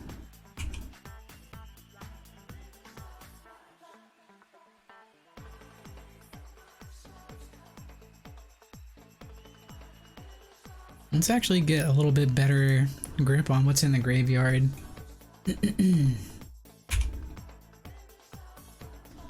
Where's my lands?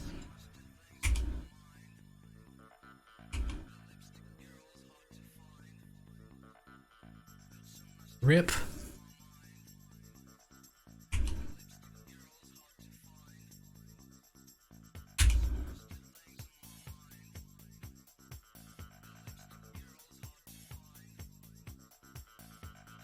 Exile up to one target card from a graveyard. I guess I'll exile.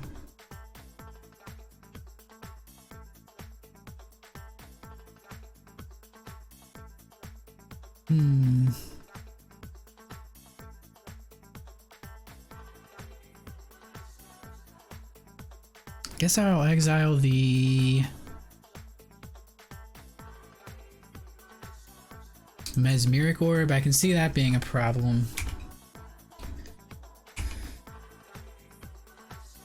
If we're so lucky to be able to attack next turn, we'll do it again.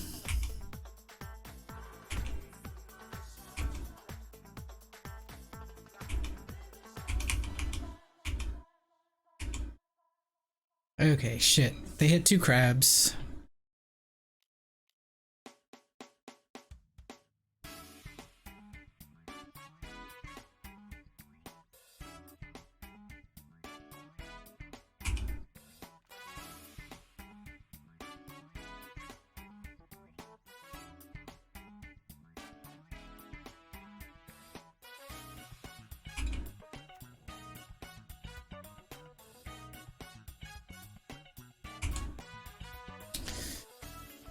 That was pretty good for them.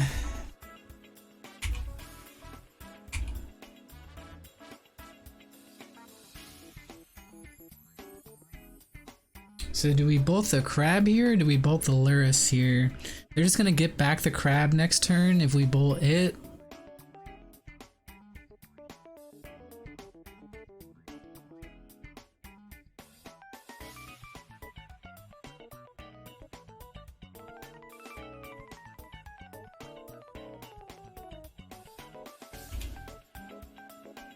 Guess we can wait.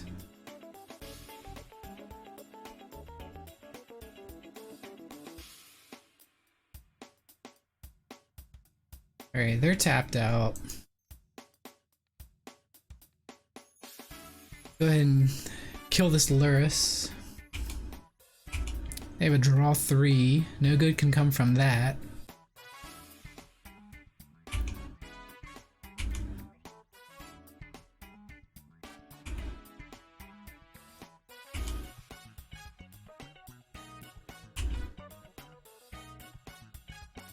Finally hit a land. Okay, what fetches are in the graveyard? We can't get Breeding Pool. They already killed that. We can't get a Blood Crypt here.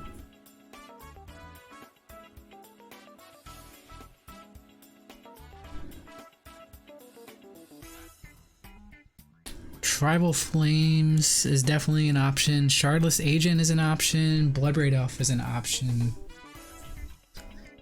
We're gonna fetch here.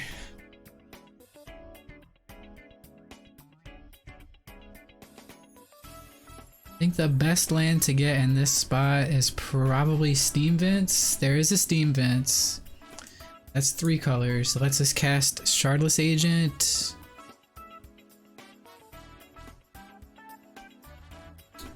We'll shock that in.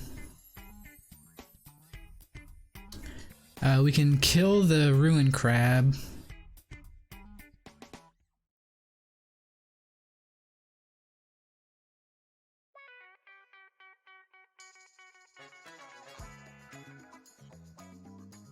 I don't like doing that here.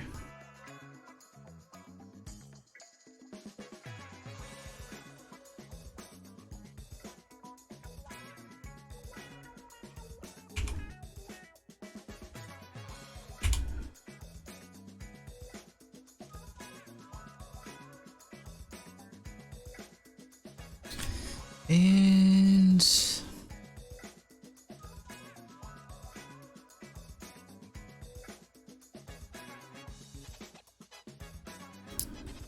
guess I'll hit this Luris just in case they have Unearth or something in the deck.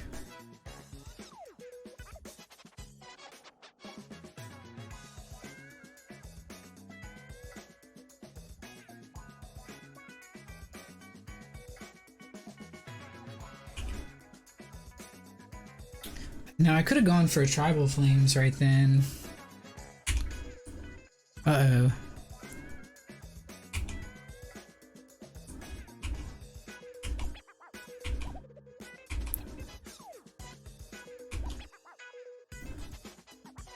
Archive Trap.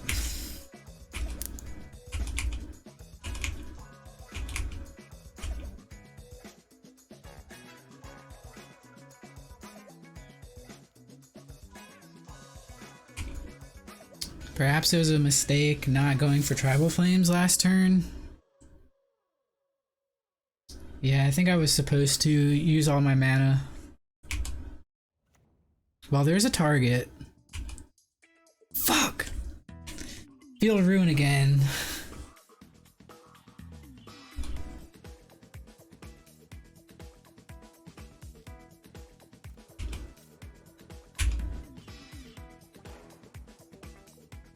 I should have looked at the cards. Alright, we're dead.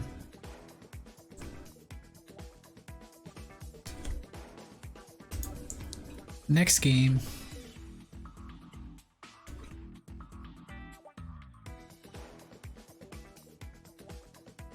I think we might want to try out the endings here.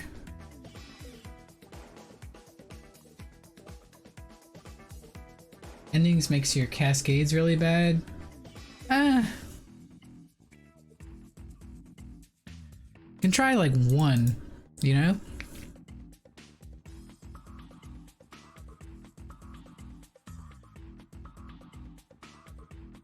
Or we can shave on the cascade cards to run more copies.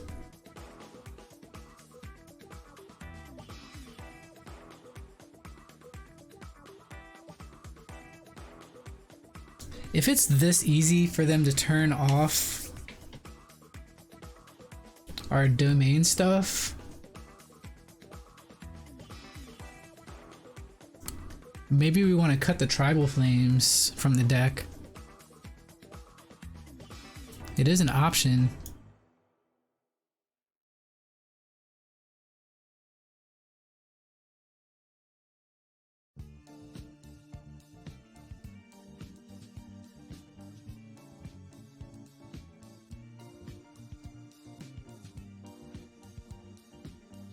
Could try something like this.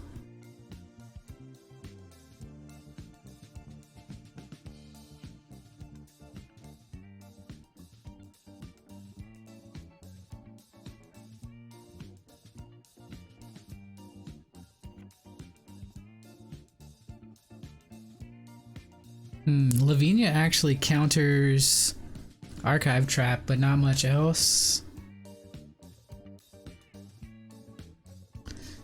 It could also counter a Surgical Extraction, make them have to pay for it.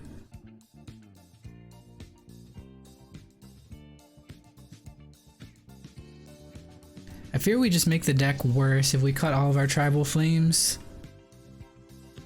Let's hedge and cut 2 Dracos.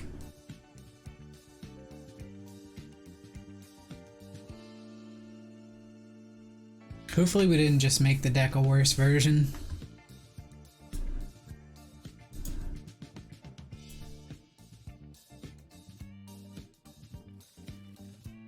This hand has to go back. This one I do like. keep. And bottom the second Teague, I think.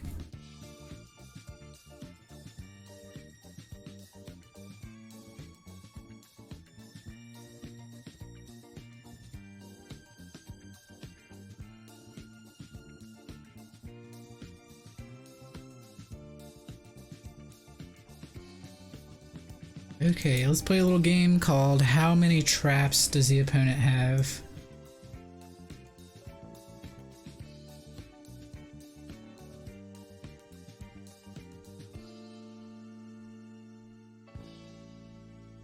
I think we want Temple Garden here.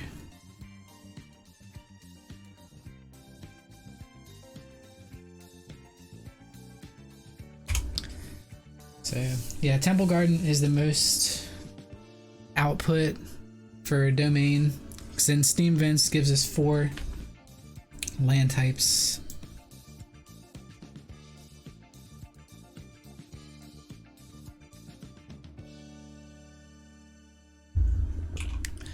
They're really all in on this Soul Guide Lantern plan.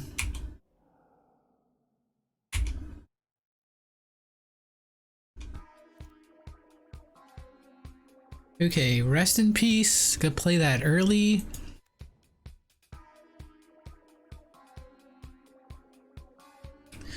Could also play a 4/4 on turn 2. I think it's probably Shardless Agent is our best play though, while we can.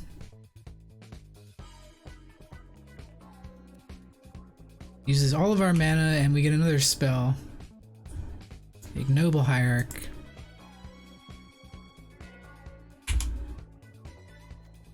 So obviously there's a lot of better spells that we could have cascaded into right there, but at least we get 2 permanents on the battlefield.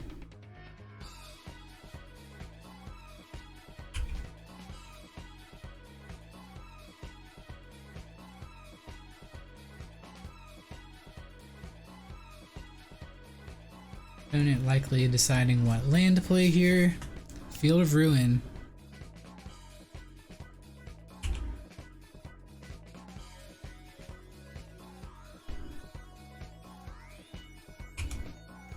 And Profane Memento.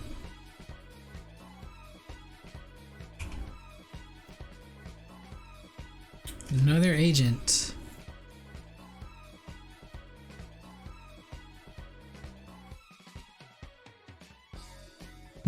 Looks like they're setting up for a turn with Field of Ruin here, so we need to find an answer to this guy.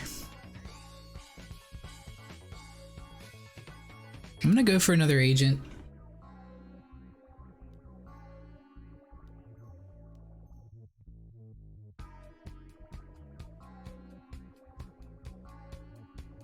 Lightning Helix will do it.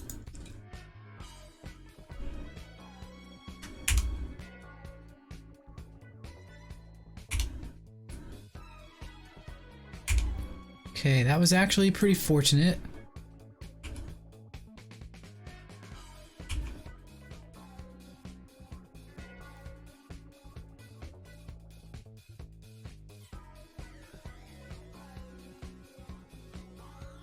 Pretty good.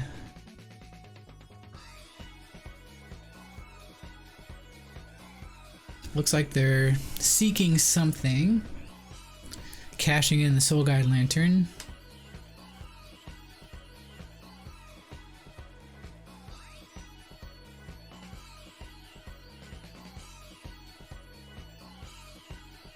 Guess we'll pause here, make them think I have the bolt in hand.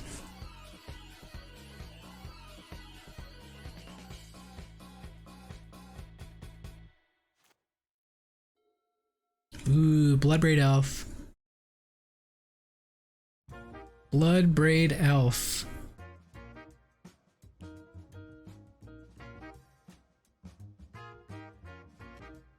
Now, if they counter this, they have Drown in the Lock here, and we play Bloodbraid Elf, that's probably our best move.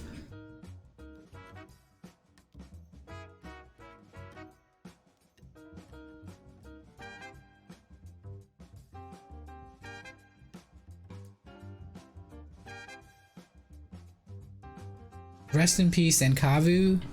I mean, double spelling there is probably not a bad idea, but we did get a Tribal Flames off this Bloodbraid Elf, so I think this was fine.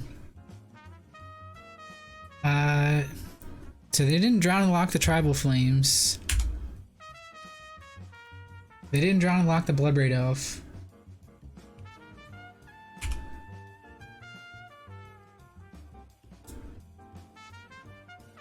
Just gonna try and put this game away. But yeah, Territorial Kavu is quite a clock itself.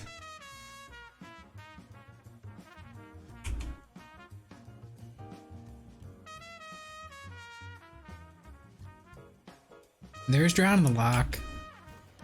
Looks like they may have just found that.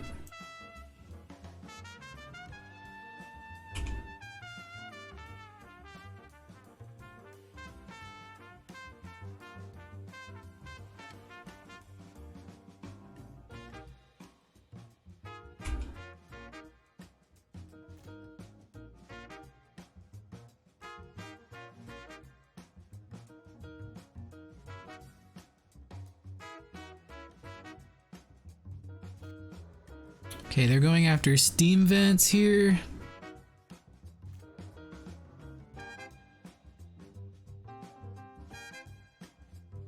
Grab the basic forest.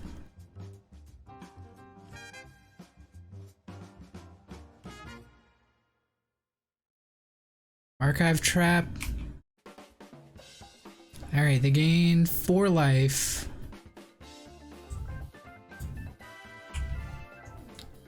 And there's now 20 cards in the graveyard. Fuck! I needed them not to have that. They had the Visions of Beyond to Ancestral Recall. Basically.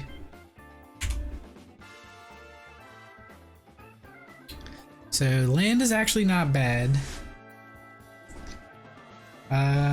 I think the damage was done last turn.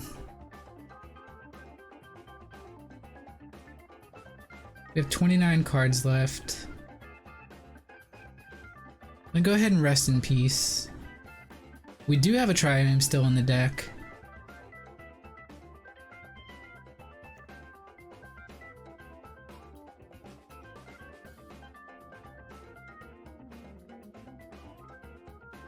We'll fetch that here.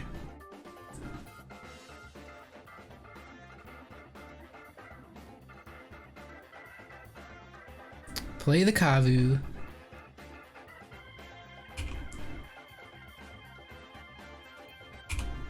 Attacking for 4 here. It's okay. So now we've turned off Lurrus, Profane Memento.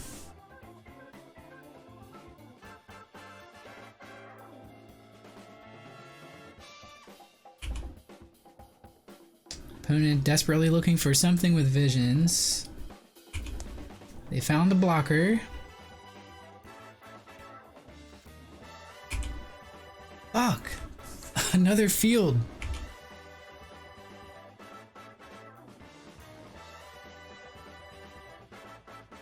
I guess field doesn't do anything.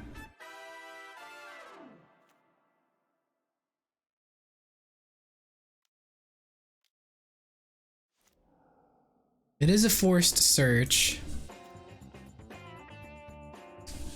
And they will mill us again. So in the deck, we have Sacred Foundry and Breeding Pool. Sacred Foundry and Breeding Pool.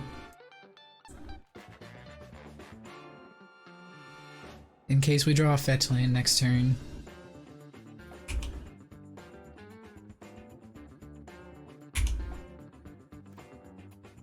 And Stomping Ground you saw?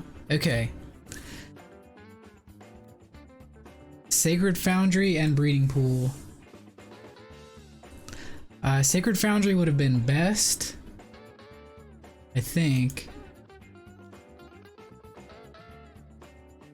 Let's put an end to this nightmare of Archive Trap.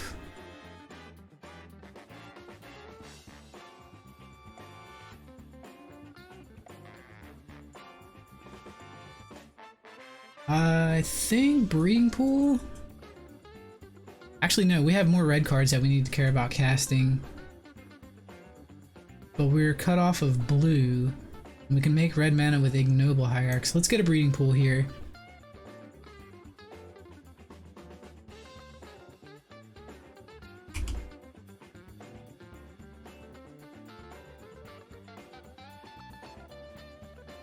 I think it's more damage if we attack like this.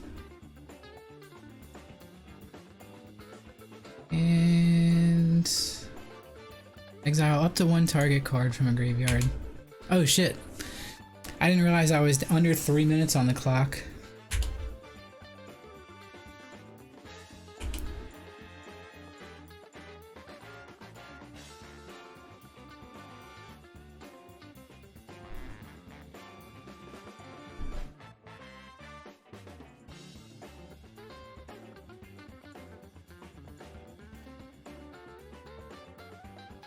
Unfortunately, the opponent is still alive with 4 cards in hand.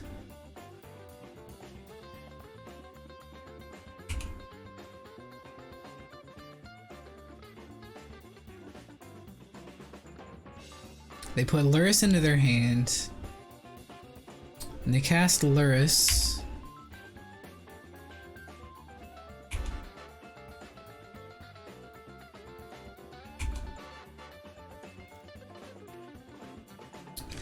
General Ferois.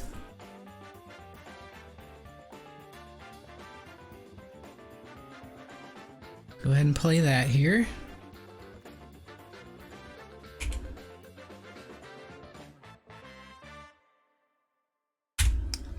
Swing out.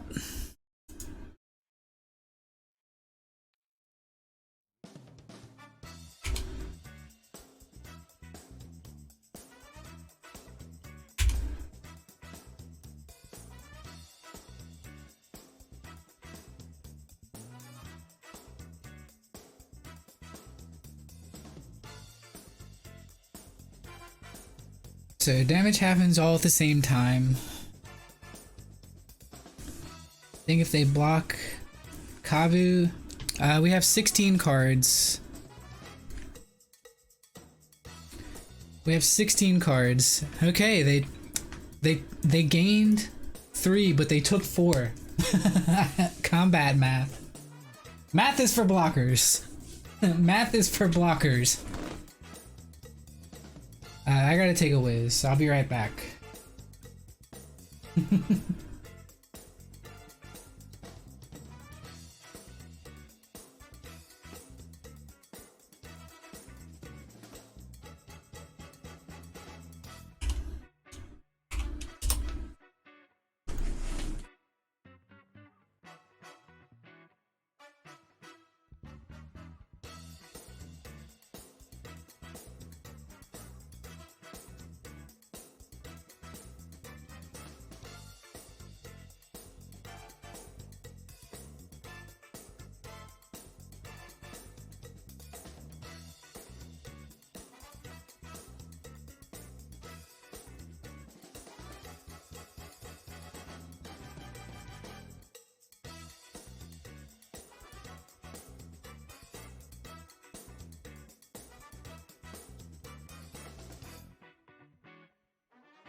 Alright, that was a nail biter for sure.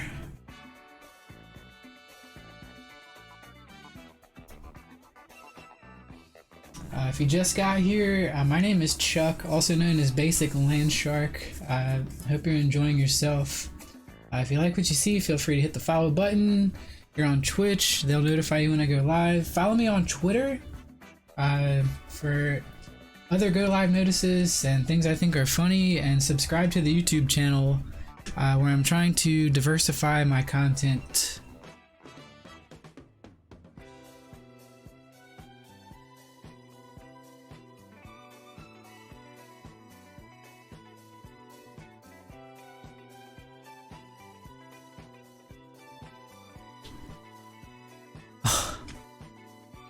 No lands.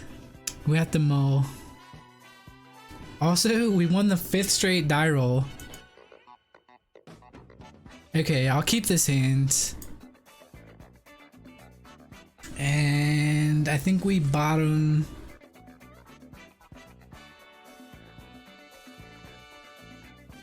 I think we bottom Bloodbraid Elf here. What is their companion? It's Luris. I'm gonna bottom Bloodbraid Elf, and here's why. We can... Okay, we don't have turn 2 Scion. If we play Ignoble this turn,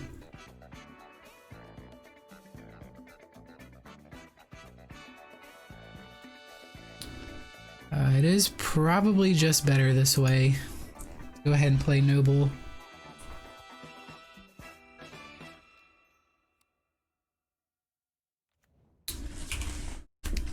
If we fetch Triome and play the Steam Vents, no, I was wrong either way. We wouldn't have turn 2 Scion, so it was 100% correct to play Ignoble Hierarch there. I was having a brain fart. That is really pretty. Look at that plains. Okay, what's this? Is this what I think it is? Yup. Hammer time.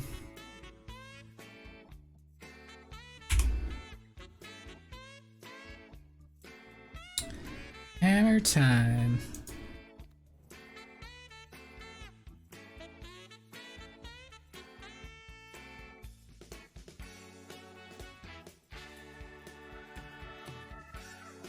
This costs 4 mana currently.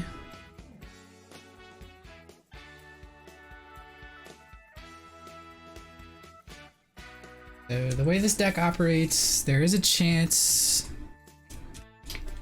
that we die here.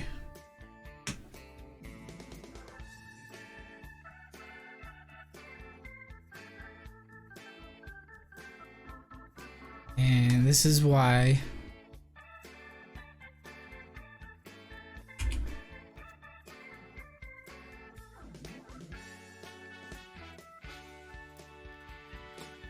So their equipment has flash. I think if we don't block here, there's a chance that this ends pretty badly.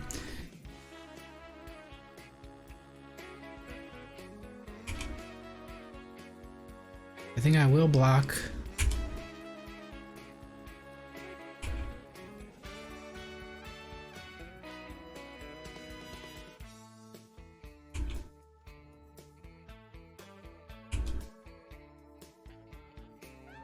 Another land off the top.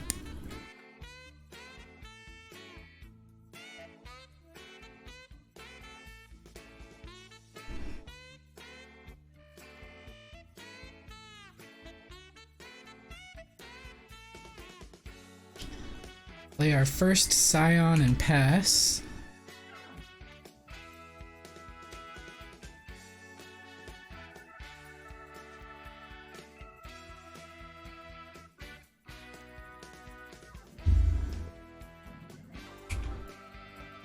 Pure Steel Paladin from the opponent.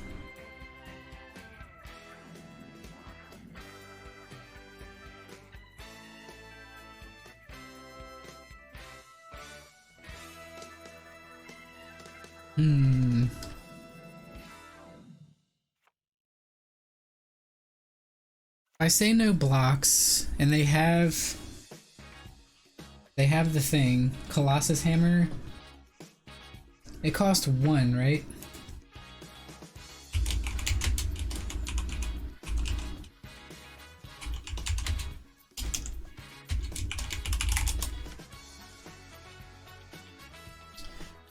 It costs 1. Equipped creature gets +10/+10. Guess I'll just say no blocks to this.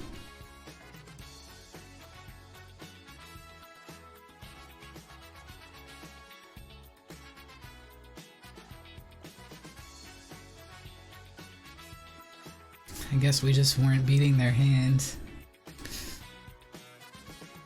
That seems a little unlucky.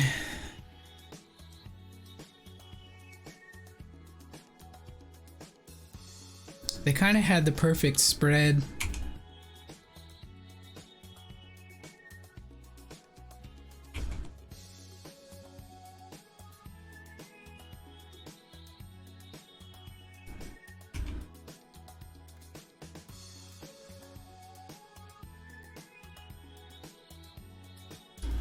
So I think I have to double spell here, which means I go to 4. Don't think it matters what land I play.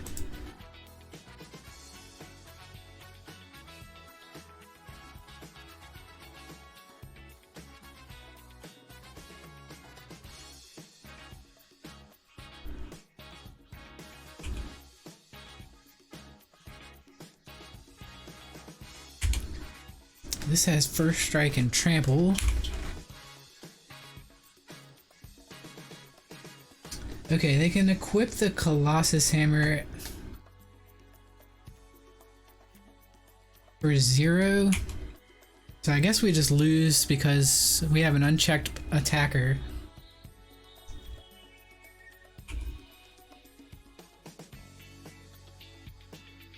Only attacking with 1?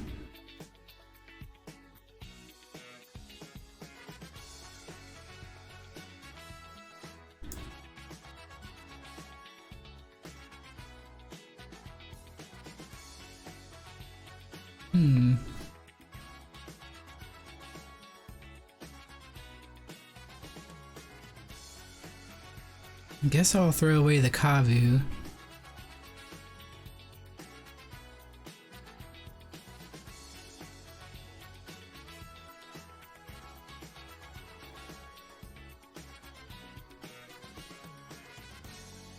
And the only reason they haven't won yet is because they haven't played a flyer.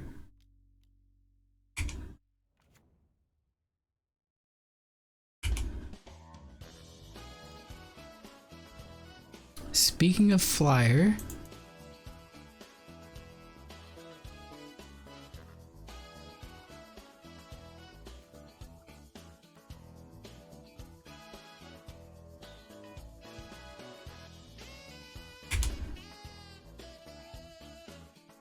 this lets us actually get in there. I guess they can only equip at sorcery speed, so I was mistaken.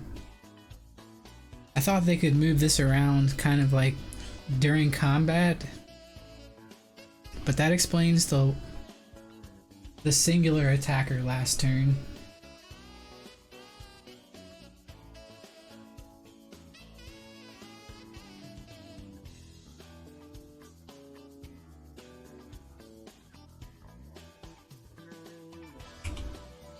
Spring-leaf Drum from the opponent.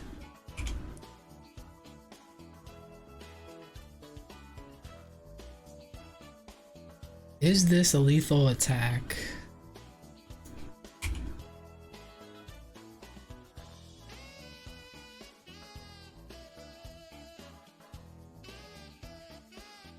Block here, block here, block here. They might have another equipment. Yeah, we're just dead.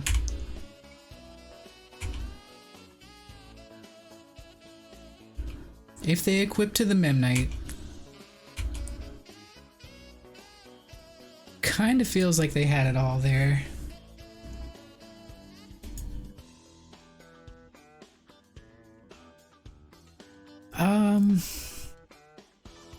Cinder Vines.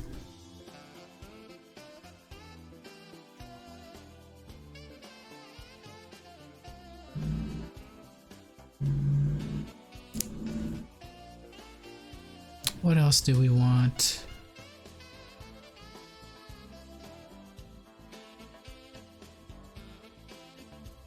Lavinia actually turns off their Memnites and Ornithopters. We can also try and beat them with removal. Prismatic Ending seems like a pretty good removal spell in that it does take care of their stuff with exile. So they can't just get it back with Lurrus.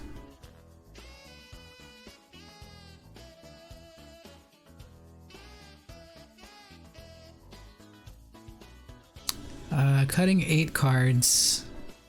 Let's cut Clothis. I think it's way too slow. Flyers are at a premium, so I don't want to cut any Mantis Riders.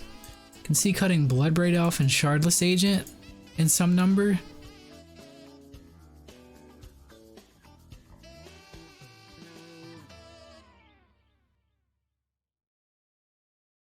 Perhaps sorcery speed removal is bad. Tribal Flames bad here.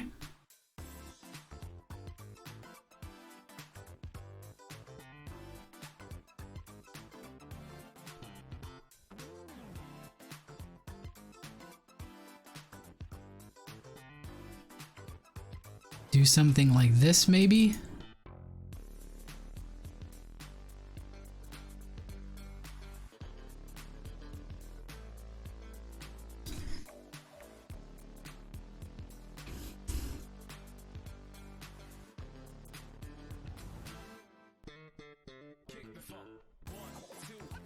Okay, 2-lander with a Accelerant and Lavinia. I will keep this.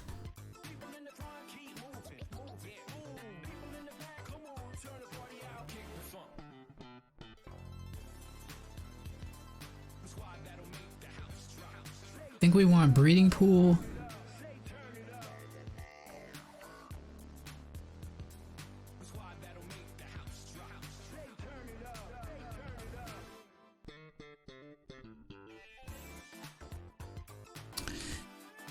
Breeding Pool.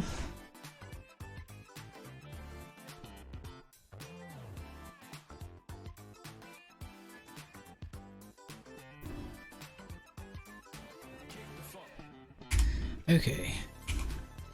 So Breeding Pool into Triune gives us all of our colors, but we could also play a turn 2 or 4.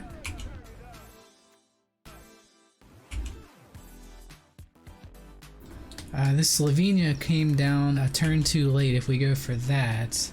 Cinder Vines is also interesting. Could just play a Mantis Rider here. General Ferois.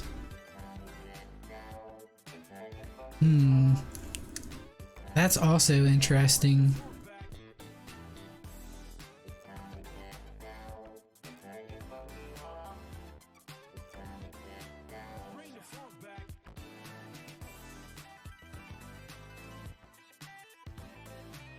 Because everything in our hand will trigger it. And it uses all of our mana. I'm gonna go for General Ferois here.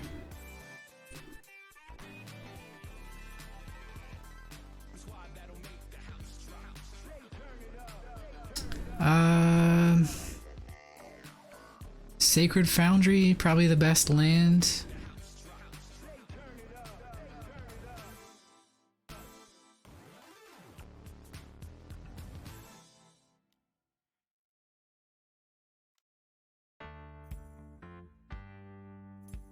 This cannot block the Memnite though, profitably.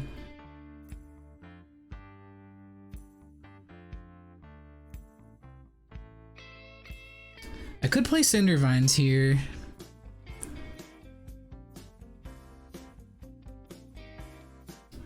try and remove the Memnite.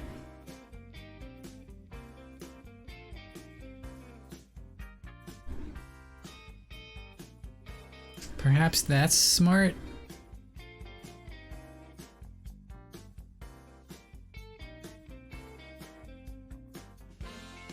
Alright.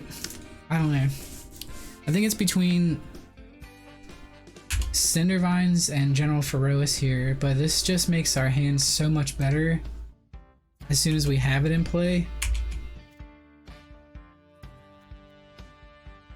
Okay, Urza's Saga. Going and getting Hammer. Almost certainly. Stoneforge Mystic. That will get a Hammer. Almost certainly. As expected.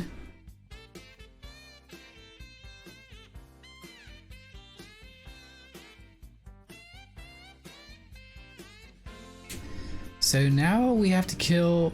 Now we have to play the Cindervines next turn.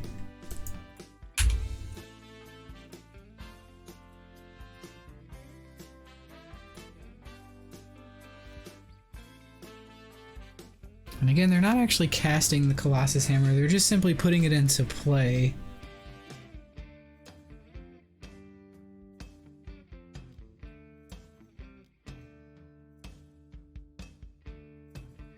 Let's go ahead and jam Cindervines.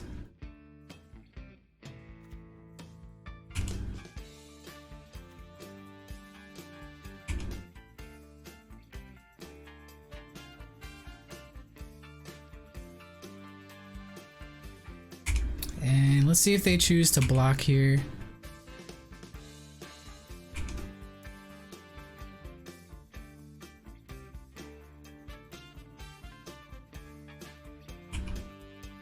They are blocking, and then they'll give protection.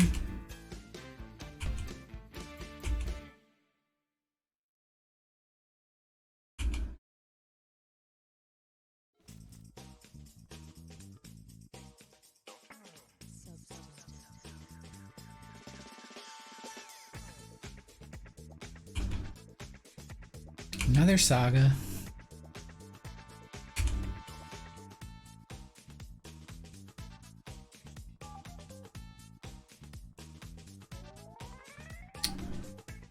Can't see going after anything with Cindervines when they have Giver of Runes up.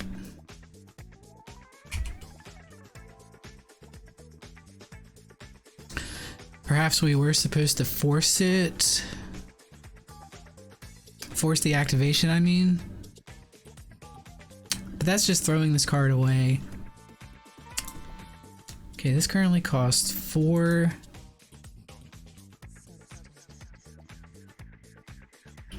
Could cast Mantis Rider here.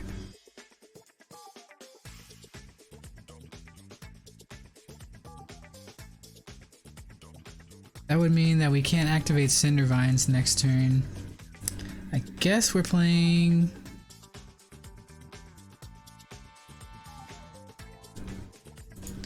Lavinia here. Does mean we get an extra 4/4.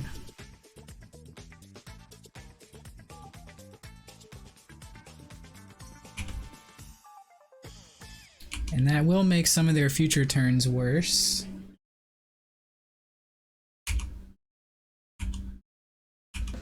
No attacks because they can equip Colossus Hammer, instant speed.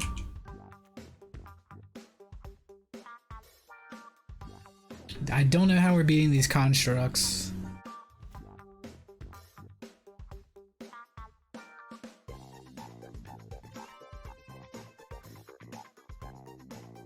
Outside of playing our flyers next turn, I need to draw another land.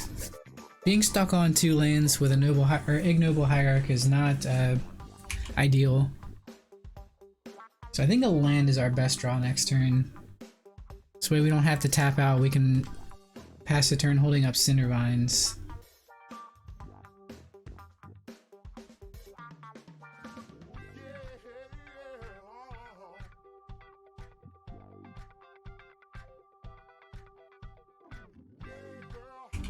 Okay, Pure Steel Paladin. And there's Colossus Hammer.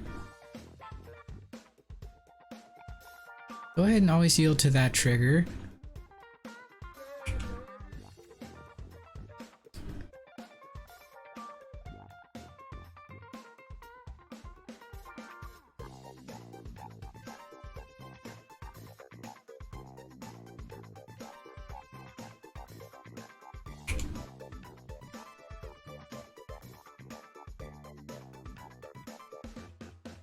I think they played that from hand.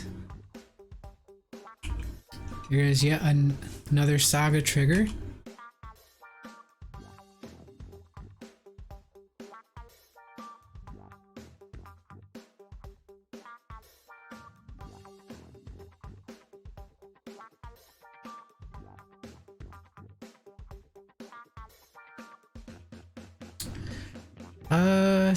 So yeah, it doesn't make sense to go after the construct here. It is a 14/14.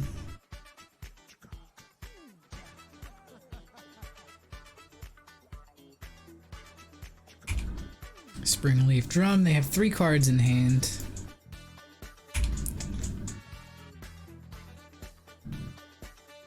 Okay.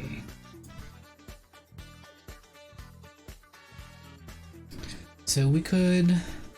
How many artifacts do they have? 1, 2, 3, 4.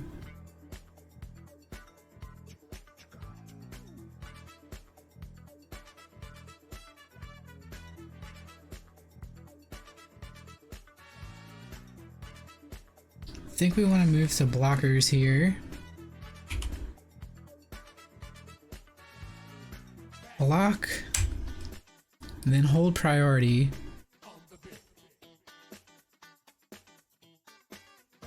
I could double block.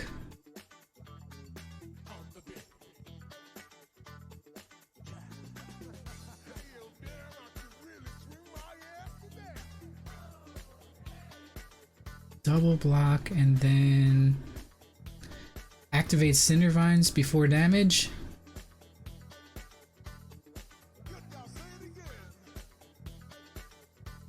Killing the hammer.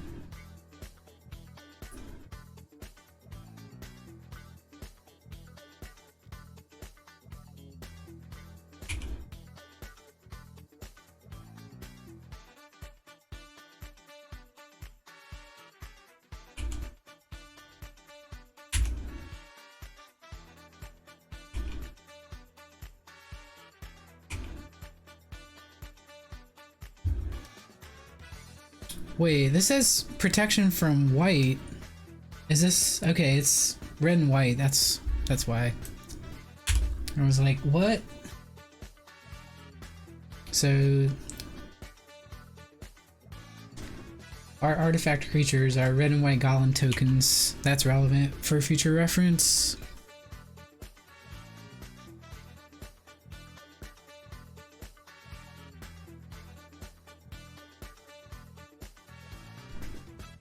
Scion's been pretty bad this game, all things considered.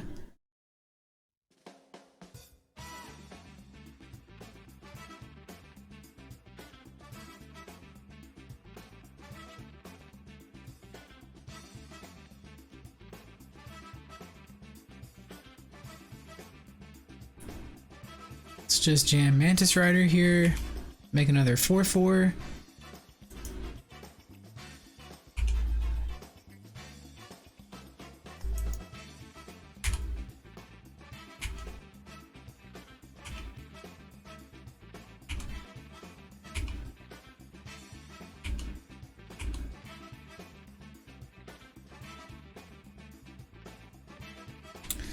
This feels pretty evenly matched, all things considered. Urza's Saga, though, I think might help them turn the corner if we don't draw another land soon.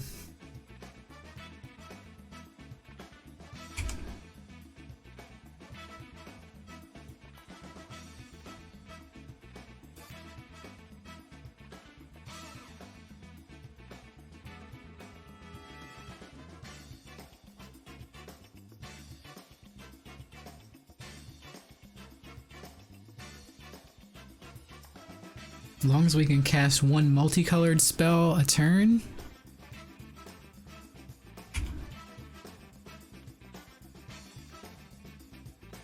These Giver of Runes giving protection, though, are an issue.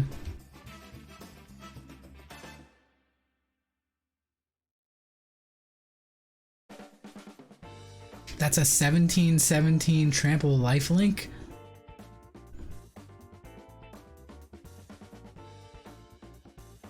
Okay.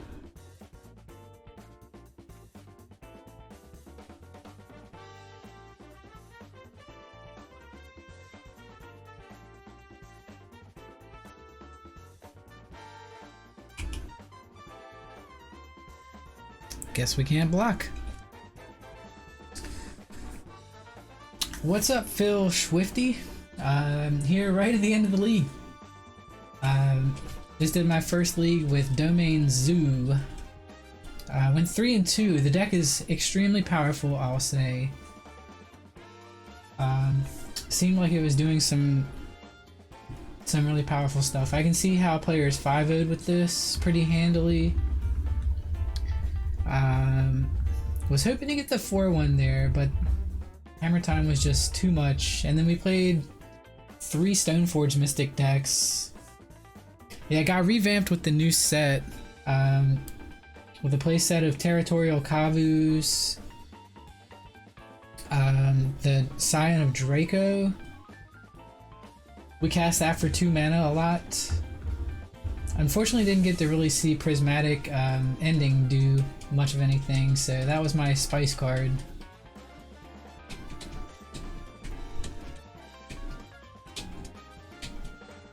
But I do think the deck is gas.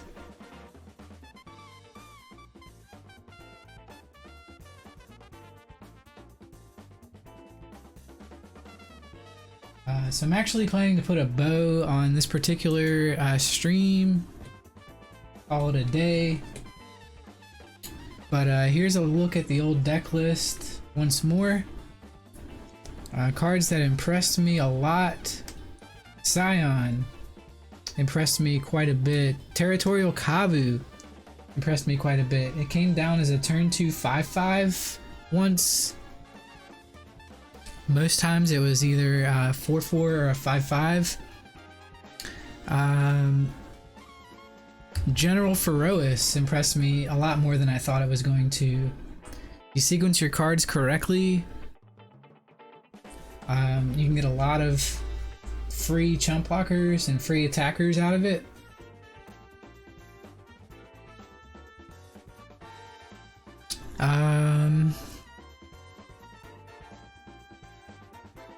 Clothis, we didn't really see much of anything from that card, so I could easily see that being something else, potentially the Run-in 6 that I mentioned at the beginning of the stream.